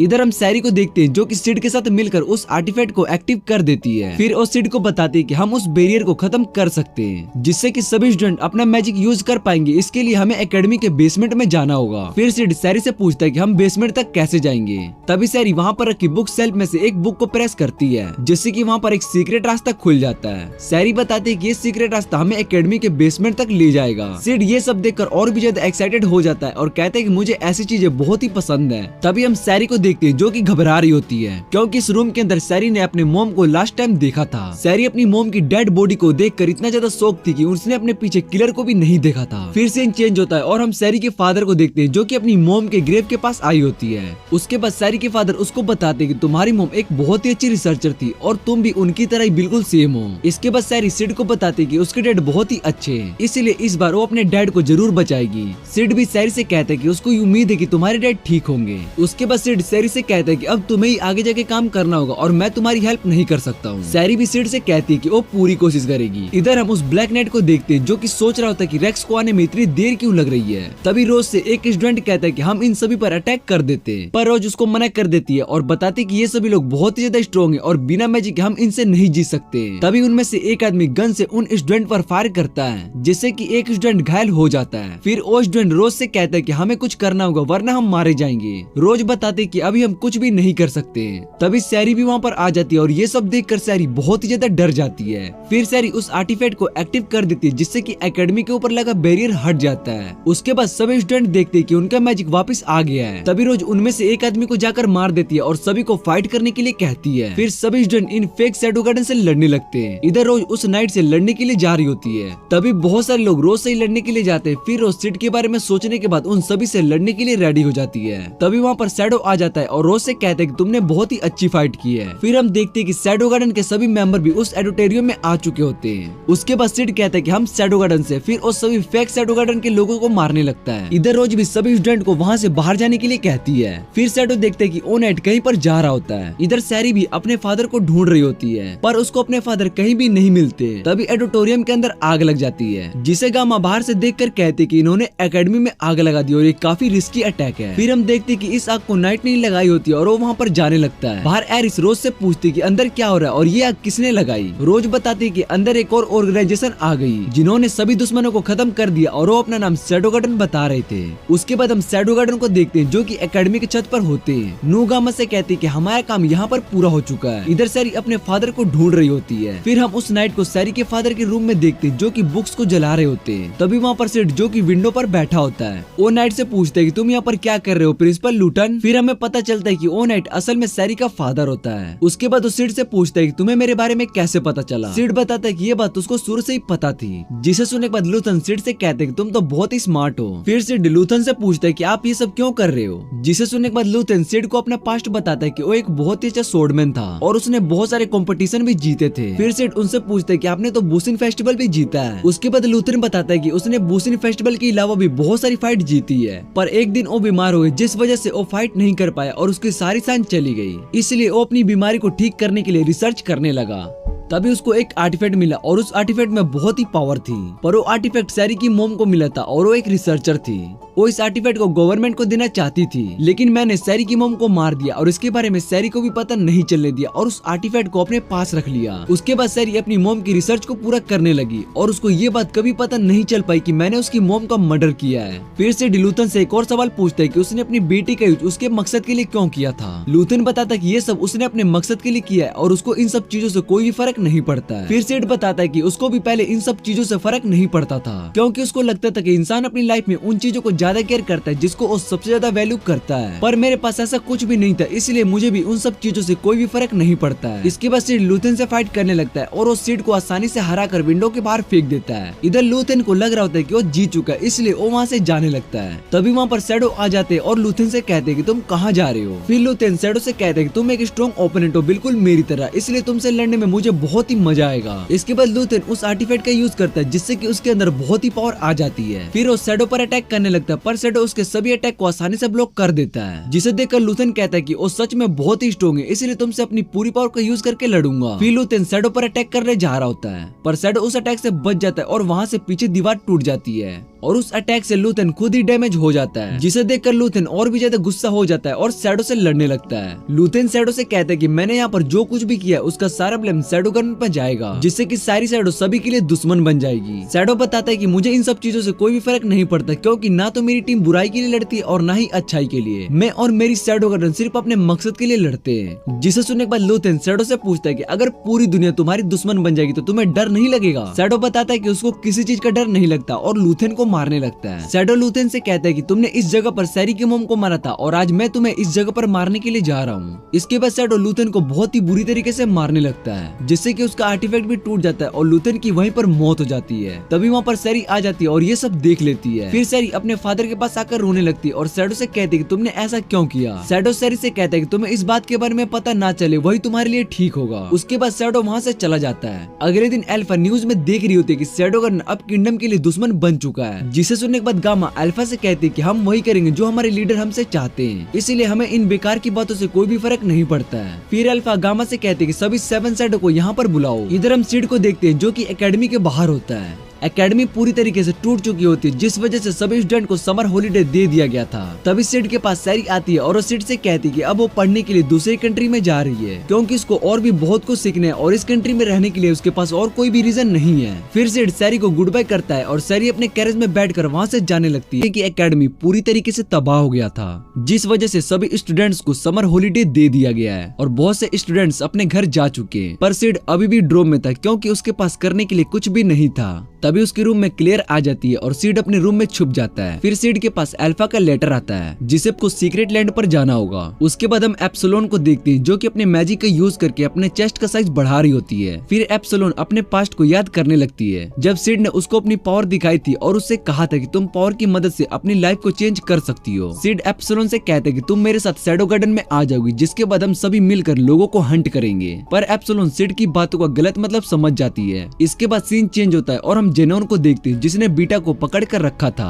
तभी वहाँ पर शैडो आ जाता है और जेनोन से बीटा को छोड़ने के लिए कहता है। इधर बीटा भी शैडो को वहाँ पर देखकर बहुत ही ज्यादा खुश हो जाती है। तभी हमें पता चलता है कि बीटा ये सब इमेज ज्यादा पसंद नहीं आ रही होती है, जिस वजह से वो बहुत ही निराश हो जाती है। फिर बीटा बाहर फ्रेश एयर के लिए चली जाती है। तभी उसको बाहर एप्सिलॉन मिलती है और वो बीटा से कहती है कि मास्टर शैडो का ध्यान उस पर बहुत ज्यादा है, जिसे सुनने के बाद बीटा बताती है कि तुम्हें शायद से गलतफहमी हो गई है। इसके बाद वो दोनों आपस में बहस करने लगते हैं। तभी वहाँ पर नू आती है और उन दोनों से कहती है कि आपको लेडी अल्फा ने बुलाया है। इसके बाद हम प्रिंस एलिक्सिया और एरिस को देखते हैं जो कि गामा के स्टोर पर आई होती है। वो ट्रिप पर कुछ सामान खरीदने के लिए इस स्टोर पर आए होते हैं। तभी जिसे सुनने के बाद एरिस एलिक्सिया से कहती है कि तुम इन ट्रेंड्स की बातों को छोड़ो, और जी बताती है कि उसको सब कुछ याद है और उसको गोडेस ट्रायल में स्पेशल गेस्ट बनकर जाना है, इसलिए वो अपने आप को एक नॉर्मल स्टूडेंट में चेक कर लेगी, जिससे कि उस पर किसी को भी शक ना हो पाए। एरिस भी एलिक्सिया की इस बात को मान लेती है और कहती है कि मेरे पास बहुत सारे गार्ड्स रहते हैं, जिस वजह से मैं सीक्रेट लैंड पर नहीं जा सकती हूँ। मुझे ये चॉकलेट्स भी चामा बताती है कि लड़कों को ये सब बहुत ही पसंद आती है। जिसे सुनने के बाद एरिस एलिक्सिया से पूछती है कि तुम इन्हें खरीदने वाली हो ना। फिर एलिक्सिया एरिस से कहती है कि मुझे ये अंडरवेयर चाहिए, जिसे सुनने के बाद एरिस साफ मना कर देती है। उसके बाद वो दोनों में बहस होने लगती है। फिर एलिक्सिया एरिस को अपने साथ चेंजिंग रूम में लेकर जाती है और उसे कहती है कि मुझे अपने लिए अंडरवेयर चाहिए। एरिस एलिक्सिया की बात मान लेती है और उसको ये सब खरीदने की परमिशन दे देती है। इसके बाद हम वो सीन देखते हैं जब एकेडमी में आग लग चुकी होती है। तो सिड के पास आती है और उसे कहती है कि तुमने मेरी जान बचाई है, इसलिए मैं तुम्हारी फीलिंग्स को समझती हूँ और उन्हें एक्सेप्ट करती हूँ। इसके बाद हम रोज और सिड को देखते हैं जो कि ट्रेन में बैठकर एक साथ स्कॉटलैंड पर जा रहे होते हैं। सिड सोच रहा होता है कि उसको तो ट्रेन के जर्नल कोच में बैठकर जाना था, जिससे कि वो एक अच्छा बैकग्राउंड कैरेक्टर बन सके, पर रोज ने उसको अपने साथ इकोनॉमी सीट पर बैठा लिया। उसके बाद रोज सिड से प्यार भरी बातें करने लगती है। उसके बाद सिड भी बीटा के पास ऑटोग्राफ लेने के लिए आता है। फिर वो सोचने लगते हैं कि मैंने सिर्फ अपने पास्ट के बारे में इसको स्टोरी बताई थी, पर इसने उन सभी स्टोरी पर बुक भी लिख दी, इसके पसंद लिख दी है। फिर वो सिड से पूछती है कि तुम नेटसन के फैन हो, जिसे सुनने के बाद सिड बताता है कि ये बुक तो उसने ही लिखी है। उसके बाद रोज सिड को देखने लगती है और उसके बाद रोज सिड के बुक को देखने लगती है। तभी उसको सिड के बुक में कुछ दिखाई देता है। वो बताता है कि ऑथर नेटसम ने ये सब लिखा है क्योंकि लड़कों को ये बुक बहुत ही कूल लगता है। जिसे सुनने के बाद रोज कहती है कि मुझे ये बात पता थी कि लड़कों को ऐसी चीजें बहुत ही कूल लगती है। इसके बाद हम अल्फा को देखते हैं जो कि हीरो ओलिवर की स्टैचू के पास आई होती है और उसको वहाँ पर एक नोबल की डेड बॉडी मिलती है जिसका नाम ड्रैक होता है। अल्फा सोचने लगती है कि इस इंसान को किसने मारा होगा।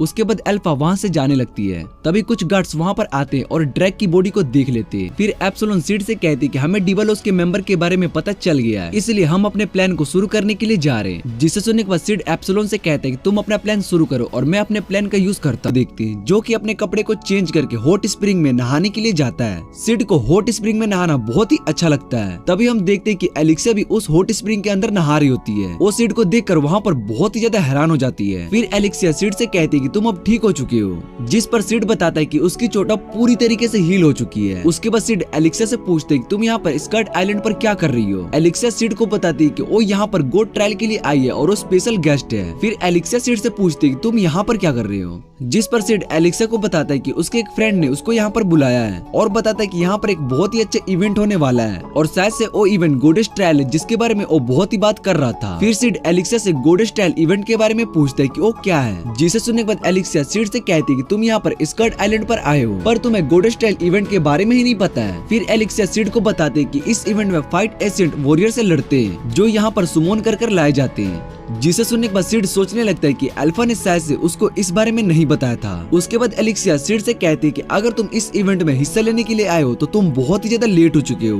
क्योंकि इस इवेंट में हिस्सा लेने के लिए तुम्हें पहले से ही रजिस्ट्रेशन करवाना पड़ता है। और फिर वो कहती है कि एशियंट वॉरियर स्ट्रॉन्ग लोगों की पावर को देख कर ही सुमन होते हैं। एलेक्सिया बताती है कि यहाँ पर हर साल 100 से ज्यादा लोग इस इवेंट में हिस्सा लेने के लिए आते हैं पर उनमें से सिर्फ 10 लोग ही हिस्सा ले पाते हैं और पिछले साल किसी वेनम नाम के वॉरियर ने तो हीरो ओलिवर को ही सुमन किया था, जिसे सुनने के बाद सिड एलेक्सिया से पूछता है कि क्या वो वॉरियर ओलिवर को हरा पाया था। फिर एलेक्सिया बताती है कि मुझे ये बात नहीं पता है क्योंकि पिछले साल वो इवेंट के लिए नहीं आई थी।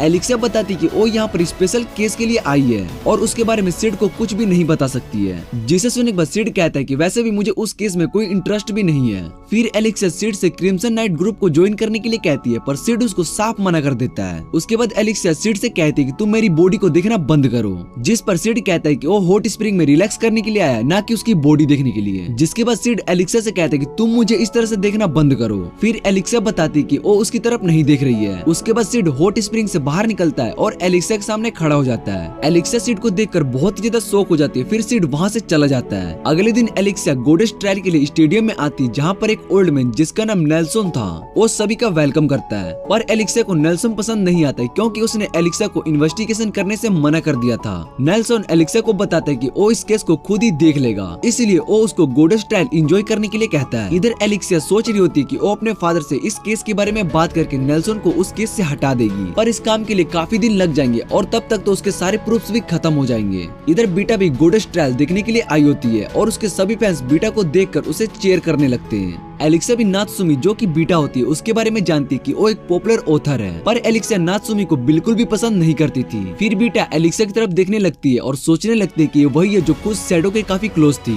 लेकिन लॉर्ड शैडो इसके जैसे लड़की की तरफ कभी भी अट्रैक्ट नहीं होंगे। इसके बाद एलेक्सिया बीटा के पैर पर अपने पैर मारती है। इधर नेल्सन गोडेस ट्रायल को शुरू करता है और अपने पैर से नीचे लगे स्विच को दबा देता है, जिससे कि स्टेडियम में मैजिक सर्कल बनता है और वो पूरे स्टेडियम को कवर कर लेता है। इधर नाइट्स भी स्टेडियम में गोडेस ट्रायल के लिए आने लगते हैं। तभी स्टेडियम में बैठे लोग आपस में बात करने लगते हैं कि कोई भी नाइट्स इस गोडेस ट्रायल से बाहर तब तक नहीं जा सकता है जब तक ट्रायल पूरा नहीं हो जाता, और पिछले साल तो एक वॉरियर की मौत भी हो गई थी। फिर वो आदमी अपने साथ वाले आदमी से पूछता है कि लोग इस इवेंट में आते ही क्यों हैं, जिस पर उसका साथी बताता है कि कोई भी वॉरियर इस इवेंट को जीतता है तो वो किसी भी नेशन का सुप्रीम नाइट बन सकता है और उसको बहुत रिस्पेक्ट भी दी जाती है। इधर सिड भी उन लोगों की बात सुन रहा होता है और सोचने लगता है कि वो अपना काम आज शायद से नहीं कर पाएगा। फिर सिड सभी वॉरियर को देखने लगता है जो कि ग्राउंड में आके अपने पावर यूज करते हैं, पर कोई भी एशियंट वॉरियर सुमोन नहीं होता है, जिसे देखकर शैडो कहता है कि काश वो अपने शैडो वाले रूप में आकर सभी लोगों को अपनी रियल पावर दिखा सकता, जिससे कि लोग उसके और शैडो गार्डन के बारे में बात करें। पर सिड सोचता है कि अभी सही टाइम नहीं आया है। फिर वो अल्फा और बाकी सभी लोगों के बारे में सोचने लगता है कि आखिर वो सब यहाँ पर क्या कर रहे होंगे। इधर अल्फा और सभी शैडोस मिलकर इन्वेस्टिगेशन कर रहे होते। फिर रात हो जाती है। सिड भी गोडेस ट्रायल को देखकर बोर हो गया होता है। तभी सिड का नाम अनाउंसमेंट होता है कि वो नेक्स्ट फाइटर है, जिसे सुनने के बाद सिड सोचने लगता है कि रोज ने शायद से उसका नाम इस इवेंट में रजिस्टर करवाया होगा। इधर सिड सोचने लगता है कि अगर वो इस फाइट को करने के लिए आया तो शायद से उसके पावर लेवल की वजह से यहाँ पर कोई एशियंट वॉरियर आ जाएगा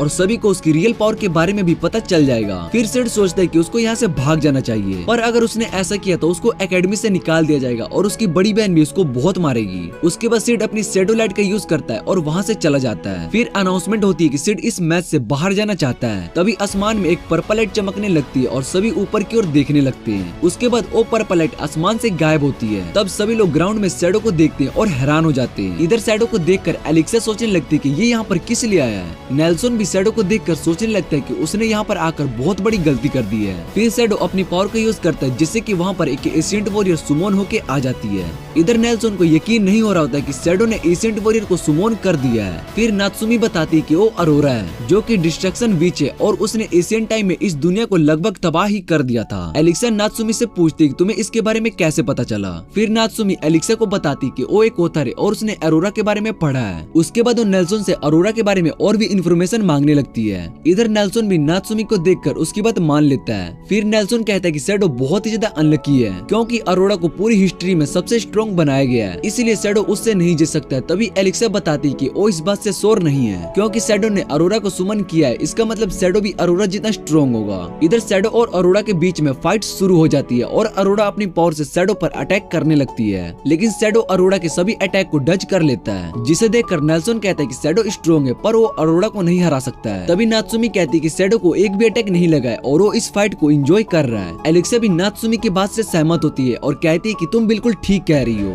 उसके बाद शैडो अरोरा से कहता है कि अभी तक मैं जिन लोगों से लड़ा हूँ तुम उनमें से सबसे स्ट्रॉन्ग हो। इतने कहने के बाद शैडो अपनी पावर से अरोरा के अटैक को खत्म कर देता है और उसको हरा देता है। फिर शैडो कहता है कि काश मैं तुमसे अपनी पूरी पावर को यूज करके लड़ सकता और हमारी फाइट थोड़े और टाइम तक चल पाती। जिसके बाद अरोरा वहाँ से गायब हो जाती है और शैडो भी वहाँ से चला जाता है। फिर एलिक्सा कहती है कि शैडो इस बैटल को जीत चुका है और उसने अरोरा को भी हरा दिया। इधर नेल्सन को यकीन नहीं हो रहा होता है कि शैडो ने अरोरा को हरा दिया, क्योंकि अरोरा एक डिस्ट्रक्शन विच थी। तभी वहाँ पर एक और मैजिक सर्कल एक्टिव हो जाता है, जिसे देखकर सभी हैरान हो जाते हैं। इधर अल्फा भी उस मैजिक सर्कल को देखकर कहती है कि सेंचुरी ने शैडो की पावर को देखकर रिएक्ट किया है। वो सेंचुरी शैडो को अपने पास बुला रही है, असली रूप में आ गया होता है। फिर सिड सोचने लगता है कि अभी स्टेडियम में सभी लोग शैडो के बारे में ही बात कर रहे होंगे। उसके बाद सिड कहता है कि आज उसने बहुत काम किया है, इसलिए वो हॉट स्प्रिंग में जाके रिलैक्स करेगा। तभी वहाँ पर एक मैजिक डोर आ जाता है, जिसे देखकर सिड को कुछ भी समझ में नहीं आता है। फिर वो अपने टेलीपोर्ट मैजिक का यूज करके वहाँ से चला जाता है, लेकिन वो डोर सिड के पीछे से नहीं जा रहा होता है। उसके बाद सिड सोचने लगता है कि शायद से वो गेट उसको अपने अंदर जाने के लिए कह रहा है। सिड उस गेट के अंदर चला जाता है। इधर हम लेक्सिया और रोज को देखते हैं, जो कि स्टेडियम में भी उस मैजिक गेट को देख रही होती है। उन्हें लग रहा होता है कि शायद से कोई दूसरा एशियंट वॉरियर यहाँ पर आने वाला है। फिर नेल्सन ये देखकर कहता है कि सेंचुरी शैडो को देखकर रिस्पॉन्स कर रही है, जिसे सुनने के बाद लेक्सिया नेल्सन से इसके बारे में पूछने लगती है। नेल्सन बताता है कि हर साल एक सेंचुरी एक स्ट्रॉन्ग ओपोनेंट को देखकर खुलती है और उसको रिस्पॉन्स करती है, लेकिन मैंने इतने सालों में अभी तक इस गेट को रिएक्ट करते हुए नहीं देखा था। फिर नेल्सन बताता है कि ये गेट उन्हीं लोगों को अंदर जाने देता है जिन्हें वो उनके लायक समझता है। तभी वो देखता है कि वो डोर ओपन हो रहा है, जिसे देखकर नेल्सन घबराने लगता है। फिर वो सभी गार्ड से कहता है कि इस स्टेडियम को खाली करवाओ, क्योंकि वो सेंचुरी के बारे में आम लोगों को पता नहीं चलने देना चाहता था। जिसके बाद सभी लोग स्टेडियम से जाने लगते हैं। फिर नेल्सन एलिक्सिया और सभी से कहता है कि आप सभी को यहाँ से चले जाना चाहिए, क्योंकि ये जगह बहुत ही डेंजरस है और हम आप सभी की लाइफ खतरे में नहीं डाल सकते हैं। तभी वहाँ पर शैडो गार्डन आ जाती है, जिसे देखकर सभी हैरान हो जाते हैं। फिर अल्फा एलिक्सिया और सभी से कहती है कि तुम सब हमारे काम के बीच में मत आना, और एप्सिलॉन को उन पर नजर रखने के लिए कहती है। इसके बाद अल्फा शैडो मेंबर के साथ उस गेट के अंदर चली जाती है। एलिक्सिया भी अल्फा को देखकर समझ जाती है कि वो यहीं पर है, जिसके बारे में आयरिस ने उसको बताया था, और ये आयरिस से भी बहुत ही ज्यादा स्ट्रॉन्ग है। फिर रोज एप्सिलॉन से पूछती है कि तुम आखिर चाहते क्या हो, जिस पर एप्सिलॉन उन्हें बताती है कि जब तक ये गेट बंद नहीं हो जाता तब तक तुम्हें अच्छे से बिहेव करना होगा। एप्सिलॉन कहती है कि वो अपने साथ इस ओल्ड मैन को भी ले जाएगी, जिसे सुनने के बाद नेल्सन उससे पूछते है कि तुम आखिर सेंचुरी के अंदर जाकर क्या करना चाहती हो। तभी एप्सिलॉन नात्सुमी, जो कि बीटा होती है, उसको बधाई देने लगती है और उनसे कहती है कि अगर तुमने कुछ भी करने की कोशिश की तो वो उसको मार देगी। जिस पर लेक्सिया रोज से कहती है कि हम नात्सुमी को मरने के लिए छोड़ देते हैं। तभी वो देखती है कि सेंचुरी का गेट अब बंद हो रहा है। फिर एप्सिलॉन नेल्सन से कहती है कि अब तुम्हें इस सेंचुरी के अंदर जाना होगा, जिस पर नेल्सन मना कर देता है और एप्सिलॉन से कहता है कि तुम्हें इसके अंदर जाना है तो जाओ। तभी वो अपने गार्ड्स वेनम को बुलाता है, जो कि एप्सिलॉन पर अटैक करता है, लेकिन एप्सिलॉन उस अटैक से बच जाती है और देखती है कि उसके चेस्ट के स्लाइम कट चुके हैं। वो देखकर एप्सिलॉन बहुत ही ज्यादा गुस्सा हो जाते हैं। फिर वो अपने पावर का यूज करके वेनम को मार देती है। फिर एप्सिलॉन नेल्सन से पूछती है कि तुम्हें कुछ दिखा, जिस पर नेल्सन बताता है कि उसे कुछ भी नहीं दिखा। इधर रोज और एलिक्सिया को भी ये बात पता नहीं चला कि एप्सिलॉन ने उस गार्ड को कब मार दिया। उसके बाद एप्सिलॉन नेल्सन और बीटा को अपने साथ उस गेट के अंदर लेकर जाती है। फिर एलिक्सिया देखती है कि वो गेट बंद हो रहा है और वो शैडो की बात याद करने लगती है। शैडो ने एलिक्सिया से कहा था कि वो उसके मैटर में ना फंसे तो ठीक होगा, पर एलिक्सिया उसकी बात नहीं मानती है और रोज के साथ उस गेट के अंदर चली जाती है। फिर वो दोनों अंदर बीटा के ऊपर आकर गिरती है, जिसके बाद अल्फा उसके पास आके उसे देखने लगती है। एलिक्सिया अल्फा को बताती है कि उसका पैर स्लिप स्लिप हो गया था और वो गलती से इस सेंचुरी के अंदर आ गई, जिस पर अल्फा उससे कहती कि तुम जो चाहो वो कर सकती हो, पर तुम्हें यहाँ पर कुछ सीखने के लिए नहीं मिलेगा। इसके बाद वो उन्हें बताती कि इस सेंचुरी के अंदर डीमन डिबलोस का हाथ सील करके रखा गया है। फिर नेल्सन उनसे कहते हैं कि तुम डिबलोस की कहानी सुनकर इस सेंचुरी के अंदर आए हो। अल्फा बताते कि उसको डिबलोस के बारे में और भी जानना है, इसलिए वो यहाँ पर आई है। फिर अल्फा नेल्सन से कहते कि तुम हमें इस सेंचुरी के बारे में कुछ भी नहीं बताओगे, इसलिए हम खुद ही डार्क हिस्ट्री का पता लगाएंगे जिसे सबसे छुपा कर रखा गया। फिर अल्फा उन सभी को हीरो ओलिवर की स्टैचू दिखाती है, जिसे देखकर हमें पता चलता है कि हीरो ओलिवर तो एक फीमेल एल्फ है। एलेक्सा उस स्टैचू को देखने के बाद कहती है कि मुझे लगा था कि हीरो ओलिवर शायद से एक मेल होगा। फिर अल्फा उन्हें बताती है कि कल्ट ऑफ डिवालोस इन सभी से रिलेट होगा और मेरा फेस भी ओलिवर की तरह ही सेम है, जिसे देखकर नेल्सन हैरान हो जाता है और अल्फा से कहता है कि तुम पर कर्स मैजिक का यूज किया गया था, इसलिए तुम्हें तो मर जाना चाहिए था। जिस पर अल्फा बताती है कि मुझे उस कर्स के बारे में भी पता चल गया था। फिर अल्फा बताती है कि तुम सभी डीमंस को रिसीव करना चाहते हो और तुम्हारा कुछ और भी मकसद है, जिसे आज हम पता करके रहेंगे। उसके बाद अल्फा अपने पावर का यूज करके गेट को खोलती है। नेल्सन ये देखकर हैरान हो जाता है और अल्फा से पूछता है कि तुमने इस गेट को कैसे खोला। अल्फा बताती है कि मैं एक एल्फ हूँ और मेरे अंदर भी ओलिवर जैसी पावर है। जिसके बाद हम देखते हैं कि अल्फा की साइड में हीरो ओलिवर आ जाती है। फिर अल्फा बताती है कि ये सेंचुरी एक तरह से ग्रेवयार्ड है, जहाँ पर बहुत सारे राज को दफन करके रखा गया है। उसके बाद अल्फा सभी से कहती है कि हम नए वर्ल्ड को एक्सप्लोर करने के लिए जा रहे हैं। इधर हम सिड को देखते हैं जो कि एलेनोरा के पास आ गया होता है। फिर सिड एलेनोरा से पूछते हैं कि तुमने मुझे यहाँ पर बुलाया है, जिस पर एलेनोरा बताती कि मैंने तुम्हें यहाँ पर नहीं बुलाया, लेकिन मुझे तुमसे फाइट करके बहुत ही अच्छा लगा। फिर वो सिड को बताती कि अगर तुम मेरे टाइम में होते तो सबसे स्ट्रॉन्ग होते।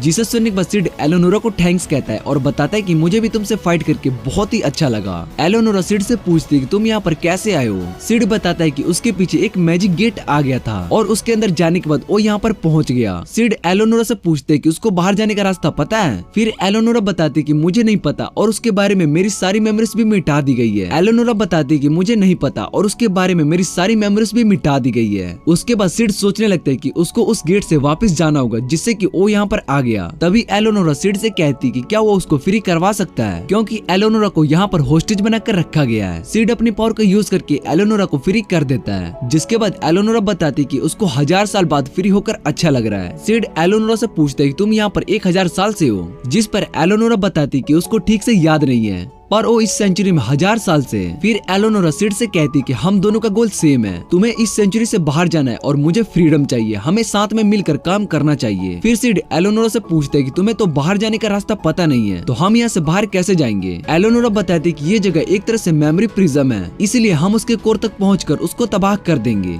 जिससे कि ये प्रिज्म तबाह हो जाएगा और तुम बाहर चले जाओगे और मैं भी फ्री हो जाऊंगी। एलेनोरा सिड से कहती कि तुम्हें ये बात तो नोटिस की होगी कि तुम्हारी पावर यहाँ पर काम नहीं कर रही है, क्योंकि अभी हम सेंचुरी के अंदर है जहाँ पर हमारी पावर को एब्जॉर्ब किया जा रहा है और हम अपनी पावर का यूज भी नहीं कर पा रहे हैं। जिसे सुनने के बाद सिड अपने मैजिक का यूज करता है और उसको पता चलता है कि वो अपने मैजिक का यूज नहीं कर पा रहा है। उसके बाद वो दोनों वहाँ से जाने लगते हैं। फिर सिड एलेनोरा से पूछते कि यहाँ से जाने के बाद वो क्या करेगी। एलेनोरा बताती कि मैंने अभी उसके बारे में नहीं सोचा है। इधर हम अल्फा और सभी को देखते हैं जो कि सेंचुरी के अंदर ओलिवर की यादों को देख रहे होते हैं। फिर अल्फा बताती कि ये वही जगह है जहाँ पर बहुत सारे बच्चों के साथ एक्सपेरिमेंट किया जाता है, लेकिन बहुत सारे बच्चे उन एक्सपेरिमेंट की वजह से मारे गए और जो एक्सपेरिमेंट को सरवाइव कर लेते हैं उनको हम पोसेस कहते हैं। इधर सिड भी एलेनोरा के साथ मेमोरी के अंदर चला गया होता है।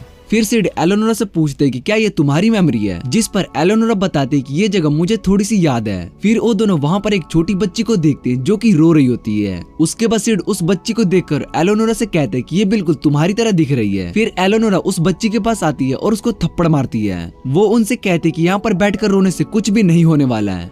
सिड ये सब देखकर कहता है कि तुम थोड़ा सा ज्यादा ही रूड हो रही हो, जिस पर एलेनोरा बताती कि ये मैं हूँ, इसलिए मुझे फर्क नहीं पड़ता है। इधर हम ओलिवर को देखते हैं। फिर अल्फा बताती है कि ओलिवर उन बच्चों में से एक है जिसने डिबालोस के एक्सपेरिमेंट को सरवाइव किया है, लेकिन यहाँ पर ओलिवर के सेल्स को यूज किया गया जिससे कि वो भी डीमन बनाया जा सके, क्योंकि ओलिवर का ब्लड डिबालोस के ब्लड से मैच हो गया है। जिसके बाद नेल्सन बताता है कि हमें डीमन से लड़ने के लिए पावर चाहिए थी, इसलिए हमने ऐसा किया। जिस पर अल्फा बताती कि ये सब तो कल्ट का एक्सक्यूज था और असल में तो वो ओलिवर ओलिवर की पावर यूज करना चाहता था। ओलिवर भी कल्ट की बात इसलिए मान लेती थी क्योंकि उसको पता चल गया था कि कल्ट की मदद करने से दुनिया में शांति बनी रहेगी। इसके बाद हम देखते हैं कि ओलिवर डीमन डिबालोस से फाइट कर रही होती है, पर वो जितनी बार भी डिबालोस को मारती है वो फिर से जिंदा हो जाता है। इसलिए कल्ट ने अपने लोगों के साथ मिलकर डिबालोस के लेफ्ट आर्म को सील कर दिया। फिर वो डिबालोस के हाथ के साथ रिसर्च करने लगी जिससे कि उन्हें डीमन डिबालोस के सेल मिल सके। अल्फा उन्हें टैबलेट दिखाती है जिसे खाने के बाद लोगों में मोस्टर जैसी पावर आ जाती है। असल में ये टैबलेट डीमन डिबालोस के सेल से ही बनाए गए थे। उसके बाद अगली मेमोरी में हम नेल्सोन को देखते हैं जो कि डिबालोस के हाथ के साथ एक्सपेरिमेंट कर रहा होता है। उसी ने इन टैबलेट्स को बनाया था जिससे कि उन्हें और भी पावर मिल सके। फिर अल्फा नेल्सोन से पूछती है कि तुमने इस टैबलेट्स को बनाया था तो इसका नाम क्या है। नेल्सोन बताता है कि हमने इसका नाम बीट्स ऑफ डिबालोस रखा था। जिसके बाद अल्फा बताते है कि इस बीट्स में दो मेजर प्रॉब्लम है जिसके बारे में मुझे पता है। पहली प्रॉब्लम ये है कि तुम्हें इन ब्रीड्स को टाइम पर खाना होगा क्योंकि इसका टाइम पीरियड लगभग 1 ईयर का होता है। दूसरी प्रॉब्लम ये है कि 1 साल में बस 12 ब्रीड्स ही बनाए जाते हैं, इसलिए नाइट्स और राउंड्स में सिर्फ 12 ही मेंबर्स हैं। अल्फा बताती है कि तुम इन ब्रेड को परफेक्ट बनाना चाहते हैं, इसलिए तुम्हें एलिक्सिया का डीमन ब्लड और मेरे अंदर से हीरो ओलिवर के सेल चाहिए थे। फिर वो नेल्सोन से कहती है कि मैंने ठीक कहा ना, नाइट और गार्ड। जिसे सुनने के बाद नेल्सोन बताता है कि मैं भी राउंड्स ऑफ नाइट्स का एक मेंबर हूँ। उसके बाद नेल्सोन अपने डीमन फॉर्म में आ जाता है और अल्फा पर अटैक करने जा रहा होता है। तभी डेल्टा नेल्सोन को मारकर नीचे पानी में फेंक देती है। फिर एप्सिलॉन डेल्टा से कहती है कि हमें उससे इन्फॉर्मेशन निकलवाने के बाद मारना था। जिसके बाद डेल्टा अल्फा की ओर देखकर उससे माफी मांगने लगती है। अल्फा डेल्टा को माफ कर देती है और उससे कहती है कि अभी नेल्सोन मरा नहीं है। जिसके बाद नेल्सोन अपनी डीमन फॉर्म में वहाँ पर आ जाता है। तभी सेंचुरी के फंक्शन में कुछ होता है जिस वजह से कुछ शैडो मेंबर दूसरी जगह चले जाते हैं। इधर एलिक्सिया और सभी अल्फा के साथ दूसरी जगह पर जाते हैं। फिर अल्फा बताती है कि शायद से सेंचुरी के सिक्योरिटी सिस्टम में कुछ हो गया है, इसलिए उसने हम सभी को अलग अलग मेमोरी में टेलीपोर्ट कर दिया है। फिर नेल्सोन अल्फा से कहता है कि ये हमारी जगह है और तुम अगर कल्ट के खिलाफ जाओगे तो तुम्हें मार दिया जाएगा। उसके बाद वहाँ पर नेल्सोन के बहुत सारे क्लोन्स बनाकर अल्फा और सभी पर अटैक करने लगता है, लेकिन डेल्टा उसके सारे क्लोन्स को खत्म कर देती है। पर डेल्टा देखती कि अब उसका मैजिक भी खत्म होते जा रहा है। फिर नेल्सोन उन्हें बताता है कि तुम जितना इस सेंचुरी के पास आओगे तुम्हारी पावर को एब्जॉर्ब कर लिया जाएगा, पर उसको इन सब से कोई फर्क नहीं पड़ेगा और उल्टा वो इस सेंचुरी के पास आएगा तो उसकी पावर और भी ज्यादा बढ़ जाएगी। फिर नेल्सोन अपने और भी क्लोन्स बना लेता है और उनसे कहते हैं कि मैं तुम्हें सेंटर के पास लेकर जाना चाहता था, पर तुम खुद ही इतने पास आ गई हो, इसलिए मुझे ज्यादा मेहनत नहीं करनी पड़ेगी। इधर डेल्टा भी उन सभी क्लोन्स को देखकर बहुत ही ज्यादा एक्साइटेड हो जाती है। इधर हम सिड और अरोड़ा को देखते हैं जो कि साथ में चल रहे होते हैं। फिर अरोड़ा सिड से पूछती है कि तुम नीचे की ओर क्यों चल रही हो। सिड बताता है कि ये जगह ऐसी है और मैं कुछ भी नहीं कर सकता हूँ। उसके बाद वहाँ पर जगह चेंज हो जाती है और दोनों एक बैटलफील्ड पर पहुँच जाते हैं। फिर वो वहाँ पर एक छोटी बच्ची को देखती है जो कि सो रही होती है और वो अरोड़ा होती है। अरोड़ा ये देखकर सिड से उसकी सोड मांगती है और सिड उसको अपनी सोड दे देता है। फिर अरोड़ा उस छोटी बच्ची को मारने के लिए जा रही होती है, तभी उसके पीछे डीमंस आ जाते हैं और अरोड़ा पर अटैक करने लगते हैं, लेकिन सिड अरोड़ा को बचा लेता है। फिर अरोड़ा सिड को बताती कि ये सेंचुरी हमें सेंस कर लिया है, जिस वजह से ये सभी डीमंस हम पर अटैक करने के लिए आए हैं। फिर सिड अरोड़ा से पूछता है कि अगर तुम यहाँ पर मारी जाओगी तो तुम्हारे साथ क्या होगा। अरोड़ा बताती है कि शायद से वो पहले वाले रूम में पहुंच जाएगी जहाँ पर वो सबसे पहले थी। इधर हम एप्सिलॉन को देखते हैं जो कि बाकी सभी शैडो मेंबर के साथ सेंचुरी के दूसरे हिस्से में आ गई होती है। तभी उनके पास एक पोसेस डीमन आ जाता है जिसे देखकर वो सभी उस पर अटैक करने के लिए रेडी हो जाते हैं, पर एप्सिलॉन उन्हें ऐसा करने से मना कर देती है। फिर वो पोसेस डीमन एप्सिलॉन के पास आके उससे टकराता है, तभी वो डीमन एक सोल में बदलकर गायब हो जाता है, जिसे देख एप्सिलॉन से सभी पूछते कि अभी यहाँ पर क्या हुआ था। एप्सिलॉन बताती कि ये जगह शायद से गोडेस ट्रायल की तरह काम करती है। उसके बाद वो सभी एक लाइब्रेरी में पहुंच जाते जहाँ पर एप्सिलॉन को एक बुक मिलती है। फिर एप्सिलॉन बताते कि ये सभी पोसेस डीमन है जिन पर एक्सपेरिमेंट फेल हो गया था। एप्सिलॉन उनसे कहती कि अगर हम लॉर्ड शैडो से नहीं मिल पाते तो हमारी हालत भी कुछ ऐसी ही होती। फिर एप्सिलॉन बताती कि हमें यहाँ पर बहुत सारी इंफॉर्मेशन मिल चुके हैं, लेकिन इन्हें हम अपने साथ लेकर नहीं जा सकते क्योंकि ये सभी बस एक मेमोरी है। तभी एक शैडो मेंबर कैमरा निकालता है और उन सब बुक्स की फोटो खींचने लगता है। फिर वो बताता है कि ईता तो सच में एक जीनियस है जिसने इस कैमरे को बनाया है और इसकी मदद से हम सारी इंफॉर्मेशन को लेकर जा सकते हैं। तभी कुछ शैडो मेंबर्स के कपड़े गायब होने लगते हैं, जिसे देखकर वो कहते हैं कि ये सभी चीजें उनके साथ एकेडमी में भी हुई थी। एप्सिलॉन ये देखकर समझ जाती है कि उनकी पावर को सेंचुरी अब्सॉर्ब कर रहा है क्योंकि वो सभी सेंचुरी के बहुत ही करीब जा रहे हैं। तभी एप्सिलॉन के चेस्ट पर स्लाइम नीचे गिर जाते हैं और वो सभी उनको देख रहे होते हैं। फिर एप्सिलॉन अपने मैजिक से उन स्लाइम को दोबारा से अपने चेस्ट पर लगा लेती है और वो उन सभी सभी से पूछती है कि उन्होंने कुछ देखा, जिस पर सभी मेंबर्स बताते हैं कि हमने कुछ भी नहीं देखा। इधर हम सिड और अरोड़ा को देखते हैं जो कि सभी मॉन्स्टर को खत्म कर देते हैं। फिर सिड अरोड़ा से कहता है कि तुम बिना मैजिक के ज्यादा स्ट्रॉन्ग नहीं हो। उसके बाद अरोड़ा सिड से पूछती है कि तुम बिना मैजिक के इतने स्ट्रॉन्ग कैसे हो, जिस पर सिड बताता है कि वो बचपन से ही बॉडी बिल्डिंग कर रहा है, जिस वजह से उसकी फिजिकल पावर बहुत ही ज्यादा है। फिर सिड सभी मॉन्स्टर को खत्म कर देता है और अपने स्वॉर्ड से अरोड़ा के किड वर्जन को भी खत्म कर देता है, जिससे कि वो दोनों उस मेमोरी से बाहर आ जाते हैं और वो सेंचुरी के दूसरी जगह पर पहुंच जाते हैं। फिर वो दोनों वहाँ पर एक स्वॉर्ड को देखते हैं, जिसे देखने के बाद अरोड़ा सिड को बताती है कि ये जगह इस सेंचुरी का सेंटर है। इधर हम डेल्टा को देखते हैं जो कि बुरी तरीके से नेल्सन के सभी क्लोन्स को मार रही होती है। ये देखकर नेल्सन बहुत ही ज्यादा हैरान हो जाता है और कहता है कि तुम अपनी मैजिक का यूज कैसे कर पा रही हो। फिर नेल्सन उनसे पूछता है कि तुम्हारे पास वो अवेकन टेक्निक है जिससे कि तुम सभी की पावर अवेक हो चुकी है, पर ऐसा पॉसिबल नहीं है क्योंकि अवेक टेक्निक बहुत ही पहले खत्म हो गई थी। जिस पर अल्फा नेल्सन से कहती है कि तुम्हें अभी भी लगता है कि वो टेक्निक खत्म हो गई होगी। फिर नेल्सन अपने और भी ज्यादा क्लोन बना लेती है और उनसे कहती है कि अब मैं अपनी पूरी पावर का यूज करके तुम सभी को खत्म कर दूंगा। तभी हम देखते हैं कि डेल्टा भी अपनी पावर का यूज करके उन सभी क्लोन्स को खत्म कर देती है, जिसे देख नेल्सन भी हैरान हो जाता है। इधर हम सिड को देखते हैं जो कि अरोड़ा से पूछते हैं कि हमें किस चीज को खत्म करना था। अरोड़ा सिड को बताती है कि हमें इस सेंचुरी के कोर को खत्म करना होगा जो कि दीवार के पीछे है। फिर सिड अपनी सोड निकाल ही रहा होता है, तभी वो अपनी सोड को वापस रख देता है। सिड अरोड़ा से कहता है कि मैं इन चैन्स को अपनी सोड से नहीं तोड़ सकता हूँ और ऐसा करने से मेरी सोड भी टूट जाएगी। फिर अरोड़ा बताती है कि इन चैन्स को खत्म करने के लिए ये सोड भी रखी गई है। इस सोड पर यह भी लिखा होता है कि तुम इस सोड को निकाल कर सभी चैन्स को खत्म कर सकते हो, लेकिन पहले तुम्हें इस सोड को बाहर निकालना होगा जो कि सील हो रखी है। फिर सिड उस सोड को निकालने की कोशिश करता है, लेकिन वो सोड बाहर निकलने की जगह और अंदर जा रही होती है। जिसके बाद अरोड़ा सिड को बताती है कि इस सोड को सिर्फ वही लोग निकाल सकते हैं जो कि इस सोड या उसके ओनर से रिलेटेड होंगे। फिर वो दोनों वहीं पर बैठ जाते और कहते कि शायद से हम कुछ भी नहीं कर सकते।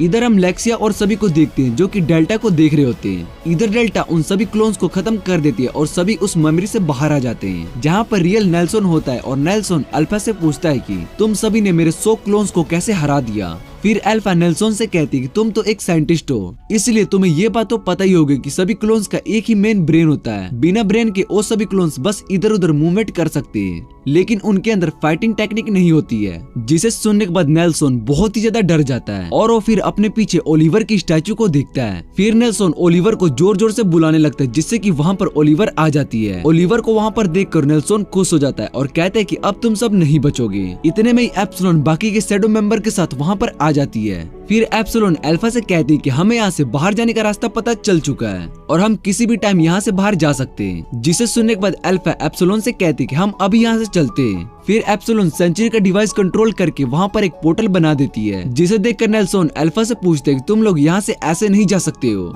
फिर अल्फा नेल्सन को बताते कि हम यहाँ पर बस सेंचुरी के बारे में पता लगाने के लिए आए थे।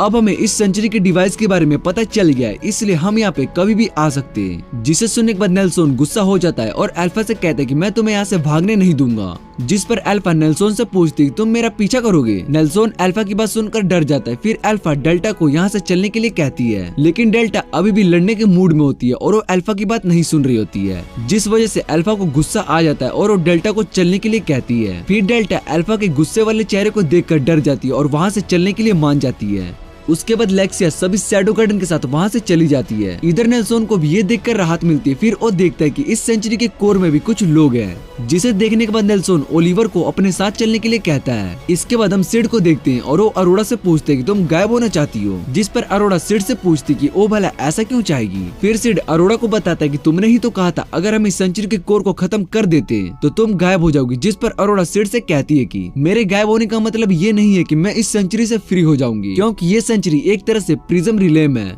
जहाँ पर सब कुछ मेमोरी से बनी है और यहाँ पर सब कुछ रिपीट होती रहेगी। फिर सिड अरोड़ा की बात समझ जाता है और उससे कहता है कि हम थोड़ी देर वेट करते हैं। तभी हम देखते हैं कि सिड अपने मैजिक का यूज कर रहा होता है और कहता है कि अब तक तो यहाँ पर मेन कैरेक्टर की एंट्री हो जानी चाहिए। फिर वहाँ पर ओलिवर और नेल्सन आ जाते हैं। सिड ओलिवर को देखकर कहता है कि इसका फेस तो मेरे फ्रेंड से मिलता है, लेकिन ये वो नहीं है। नेल्सन सिड से कहता है कि तुम इस सेंचुरी के अंदर जैसे भी आए हो, पर तुम यहाँ से जिंदा बचकर नहीं जा पाओगे, क्योंकि वो बिच तुम्हें यहाँ पर खत्म कर देगी। जिसके बाद वो ओलिवर से सिड को मारने के लिए कहता है। ओलिवर नेल्सन की बात सुनने के बाद सिड से लड़ने के लिए जाने लगती है। इधर सिड भी ओलिवर से लड़ने के लिए अपनी सोड निकाल लेता है। तभी ओलिवर सिड पर अटैक करती है, जिससे कि उसकी सोड टूट जाती है और वो दूर जाकर गिरता है। फिर सिड दोबारा से खड़ा होता है और हंसने लगता है, जिसे देखकर नेल्सन और भी ज्यादा गुस्सा हो जाता है। नेल्सन सिड से कहता है कि तुम बस लकी थे जो कि अभी तक जिंदा बच गए। उसके बाद वो फिर से ओलिवर को अटैक करने के लिए कहता है, जिसके बाद ओलिवर सिड को पीटने लगती है। सिड ओलिवर के अटैक से बहुत ही ज्यादा घायल हो चुका था, लेकिन वो दोबारा से खड़ा हो जाता है, जिसे देखकर नेल्सन सिड से पूछते हैं कि तुम अभी तक जिंदा कैसे हो। सिड बताता है कि ओलिवर के पास तो हार्ट भी नहीं है और वो मेरी किसी बात का रिस्पॉन्स भी नहीं दे रही है, जिसे सुनने के बाद नेल्सन गुस्सा हो जाता है और ओलिवर को ऑर्डर देता है कि वो सिड को खत्म कर दे। लेकिन तभी अरोड़ा सिड के पास आती है और उससे कहती है कि वो ओलिवर से ना लड़े, क्योंकि आज तक किसी ने भी ओलिवर को नहीं हराया है। फिर नेल्सन अरोड़ा से कहता है कि तुम बिना मैजिक के इसकी मदद कैसे कर पाओगी, जिस पर अरोड़ा बताती है कि वो सिड को यहाँ से बचने में मदद कर सकती है। इधर सिड सोचने लगता है कि भला ये बीच मेरी मदद क्यों करना चाहती है। फिर नेल्सन अरोड़ा से कहता है कि मैं इस लड़के को यहाँ से जाने दे सकता हूँ, लेकिन उसके लिए तुम्हें मेरा एक काम करना होगा। अरोड़ा नेल्सन से पूछती है कि उसको क्या करना होगा। नेल्सन बताता है कि तुम्हारी वजह से हमारा एक्सपेरिमेंट पूरा नहीं हो पा रहा है, क्योंकि तुम्हारी मेमोरी इनकम्प्लीट है और उसके कारण हम काम को पूरा नहीं कर पा रहे। अरोड़ा नेल्सन के साथ कोऑपरेट करने के लिए हाँ करने जाहिर होती है। इतने में सिड अरोड़ा से कहता है कि उसे मदद की कोई जरूरत नहीं है। फिर सिड अरोड़ा से पूछता है कि उसको ऐसा क्यों लगता है कि वो ओलिवर से बैटल में हार जाएगा। तभी नेल्सन सिड से कहता है कि तुम पागल हो चुके हो। फिर सिड बताता है कि उसको किसी भी तरह की मदद की कोई जरूरत नहीं है। ये सुनकर नेल्सन और भी ज्यादा गुस्सा हो जाता है। उसके बाद वो ओलिवर से सिड को खत्म करने के लिए कहता है। तभी ओलिवर सिड के पास तेजी से आती है और उस पर अपनी सोर्ड से अटैक कर देती है, जिससे कि सिड की बॉडी से खून निकलने लगता है, लेकिन सिड स्माइल कर रहा होता है और उसका मैजिक भी बाहर आने लगता है। सिड ओलिवर को पकड़कर अच्छी बात है ना, जिस पर नेल्सन सिड से पूछते हैं कि तुम किस बारे में बात कर रहे हो। उसके बाद सिड नेल्सन को बताते हैं कि अगर कोई दुश्मन तुम पर अटैक कर रहा हो तो तुम्हें उसके अटैक से अपने विजिटल को प्रोटेक्ट करना है। फिर सही टाइम पर उसके गर्दन पर जोर से काटे, जिसके लिए वो सिड को बधाई देने लगता है। फिर सिड नेल्सन को थैंक्स कहता है, जिसे सुनने के बाद नेल्सन गुस्सा हो जाता है। उसके बाद वो सिड से कहता है कि तुम सिर्फ क्लोन को ही हराकर इतने घमंड में हो। फिर वो वहाँ पर बहुत सारे ओलिवर क्लोन्स को बना देता है, जिसे देखने के बाद देखकर अरोड़ा सोचने लगती है कि इतनी पावर भला किसी के पास कैसे हो सकती है। फिर सिड अपने एटॉमिक पावर का यूज करने जा ही रहा होता है। इतने में ओलिवर सिड पर अटैक कर देती है, लेकिन सिड स्माइल करके एटॉमिक पावर का यूज करते है, जिससे कि वहाँ पर बहुत बड़ा ब्लास्ट होता है। फिर दोबारा से पर्पल लाइट आसमान में जाने लगती है और शैडो गार्डन के सभी मेंबर्स उसको देख रहे होते हैं। इधर एलिक्सिया और रोज भी उस पावर को देखकर बहुत ही ज्यादा हैरान हो जाते हैं।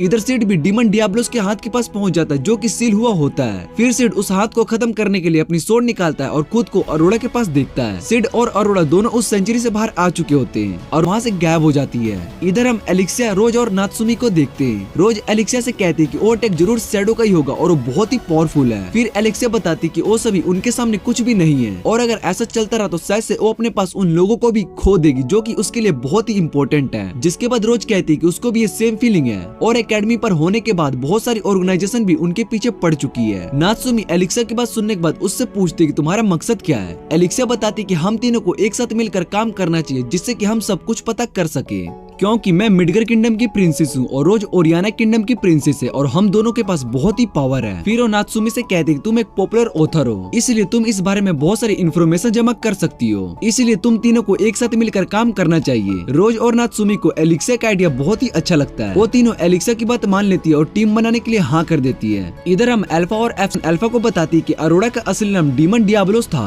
और वही विच ऑफ डिस्ट्रक्शन थी। उसके बाद अल्फा एप्सिलॉन से कहती है कि हमारा अगला काम मिडगर किंगडम है, इसलिए हमें उसके लिए रेडी रहना होगा। फिर एप्सिलॉन बाद हम एक आदमी को देखते हैं जो कि गामा को 120 मिलियन में प्रॉपर्टी बेच रहा होता है। गामा भी उसके ऑफर को एक्सेप्ट कर लेती, क्योंकि जो प्रॉपर्टी वो बेच रहा था उसके नीचे बहुत ही सारे रिसोर्स थे। गामा उस आदमी से कहती कि वो यहाँ की सभी जगह को खरीदना चाहती है, जिससे कि वो यहाँ पर अपनी एक कंपनी खोल सके। उसके बाद गामा और सभी वहाँ से चले जाते हैं। इधर हम शैडो को उनके बेस में देखते हैं। फिर वहाँ पर अल्फा आती है और उन सभी से पूछती है कि डेल्टा कहाँ पर है, जिस पर एक शैडो बताते कि डेल्टा अभी भी स्कर्ड लैंड पर है और उसको वहाँ पर रहना बहुत ही अच्छा लगता है। फिर वो अल्फा से कहते हैं कि क्या मैं डेल्टा को यहाँ पर आने के लिए बोल दूं, जिस पर अल्फा मना कर देती है और कहती है कि जब वहाँ पर ठंड बढ़ जाएगी तो डेल्टा खुद ही यहाँ पर आ जाएगी। कहती है कि वो इन सभी को ट्रेनिंग देगी, जिससे कि वो पावरफुल हो जाएंगे। सिड भी अल्फा की बात मान लेता है और उससे कहता है कि मैं इन्हें ट्रेनिंग दूंगा, जिससे कि अपना सेल्फ डिफेंस कर सके। फिर हम प्रेजेंट जाया है। गामा बताती है कि ओरियाना किंगडम से परवासा मिडगर किंगडम में आ रहा है। इधर हम एलिक्सिया और एरिस को देखते हैं। एलिक्सिया एरिस से कहते कि नेल्सोन भी कल्ट का एक मेंबर था, लेकिन उसको वहाँ पर ज्यादा कुछ पता नहीं चल सका क्योंकि वो सेंचुरी अब तबाह हो गई है। इसलिए एलिक्सिया एरिस से कहती कि हमें जल्दी से कुछ करना होगा, जिस पर एरिस बताती कि उसने फादर से इस बारे में बात की थी पर उन्होंने साफ मना कर दिया क्योंकि मिडगर किंगडम में ओरियाना किंगडम के किंग आने वाले,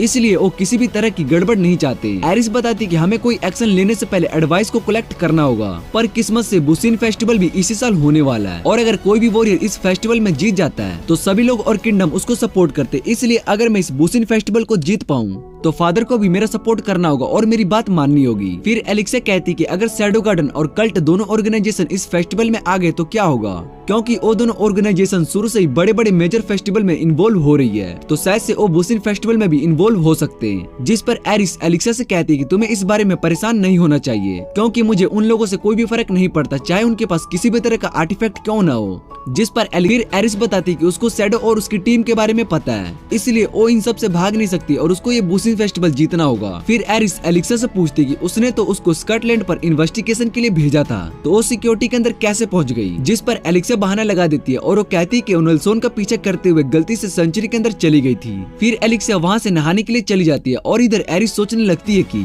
जो उसने क्रिसन नाइट टीम बनाई थी अब तो वो भी नहीं रही और शायद से सब मुझे हेट करते होंगे क्योंकि उनके लिए मैं कुछ भी नहीं कर पाई। इसके बाद हम रोज को देखते हैं जो कि ट्रेनिंग कर रही होती है, तभी रोज है। फिर जैसे ही रोज ट्रेनिंग को दोबारा शुरू करने जा रही होती है तब इंसान देखती है जो कि उसकी बॉडी में फैल रहे होते हैं। इसके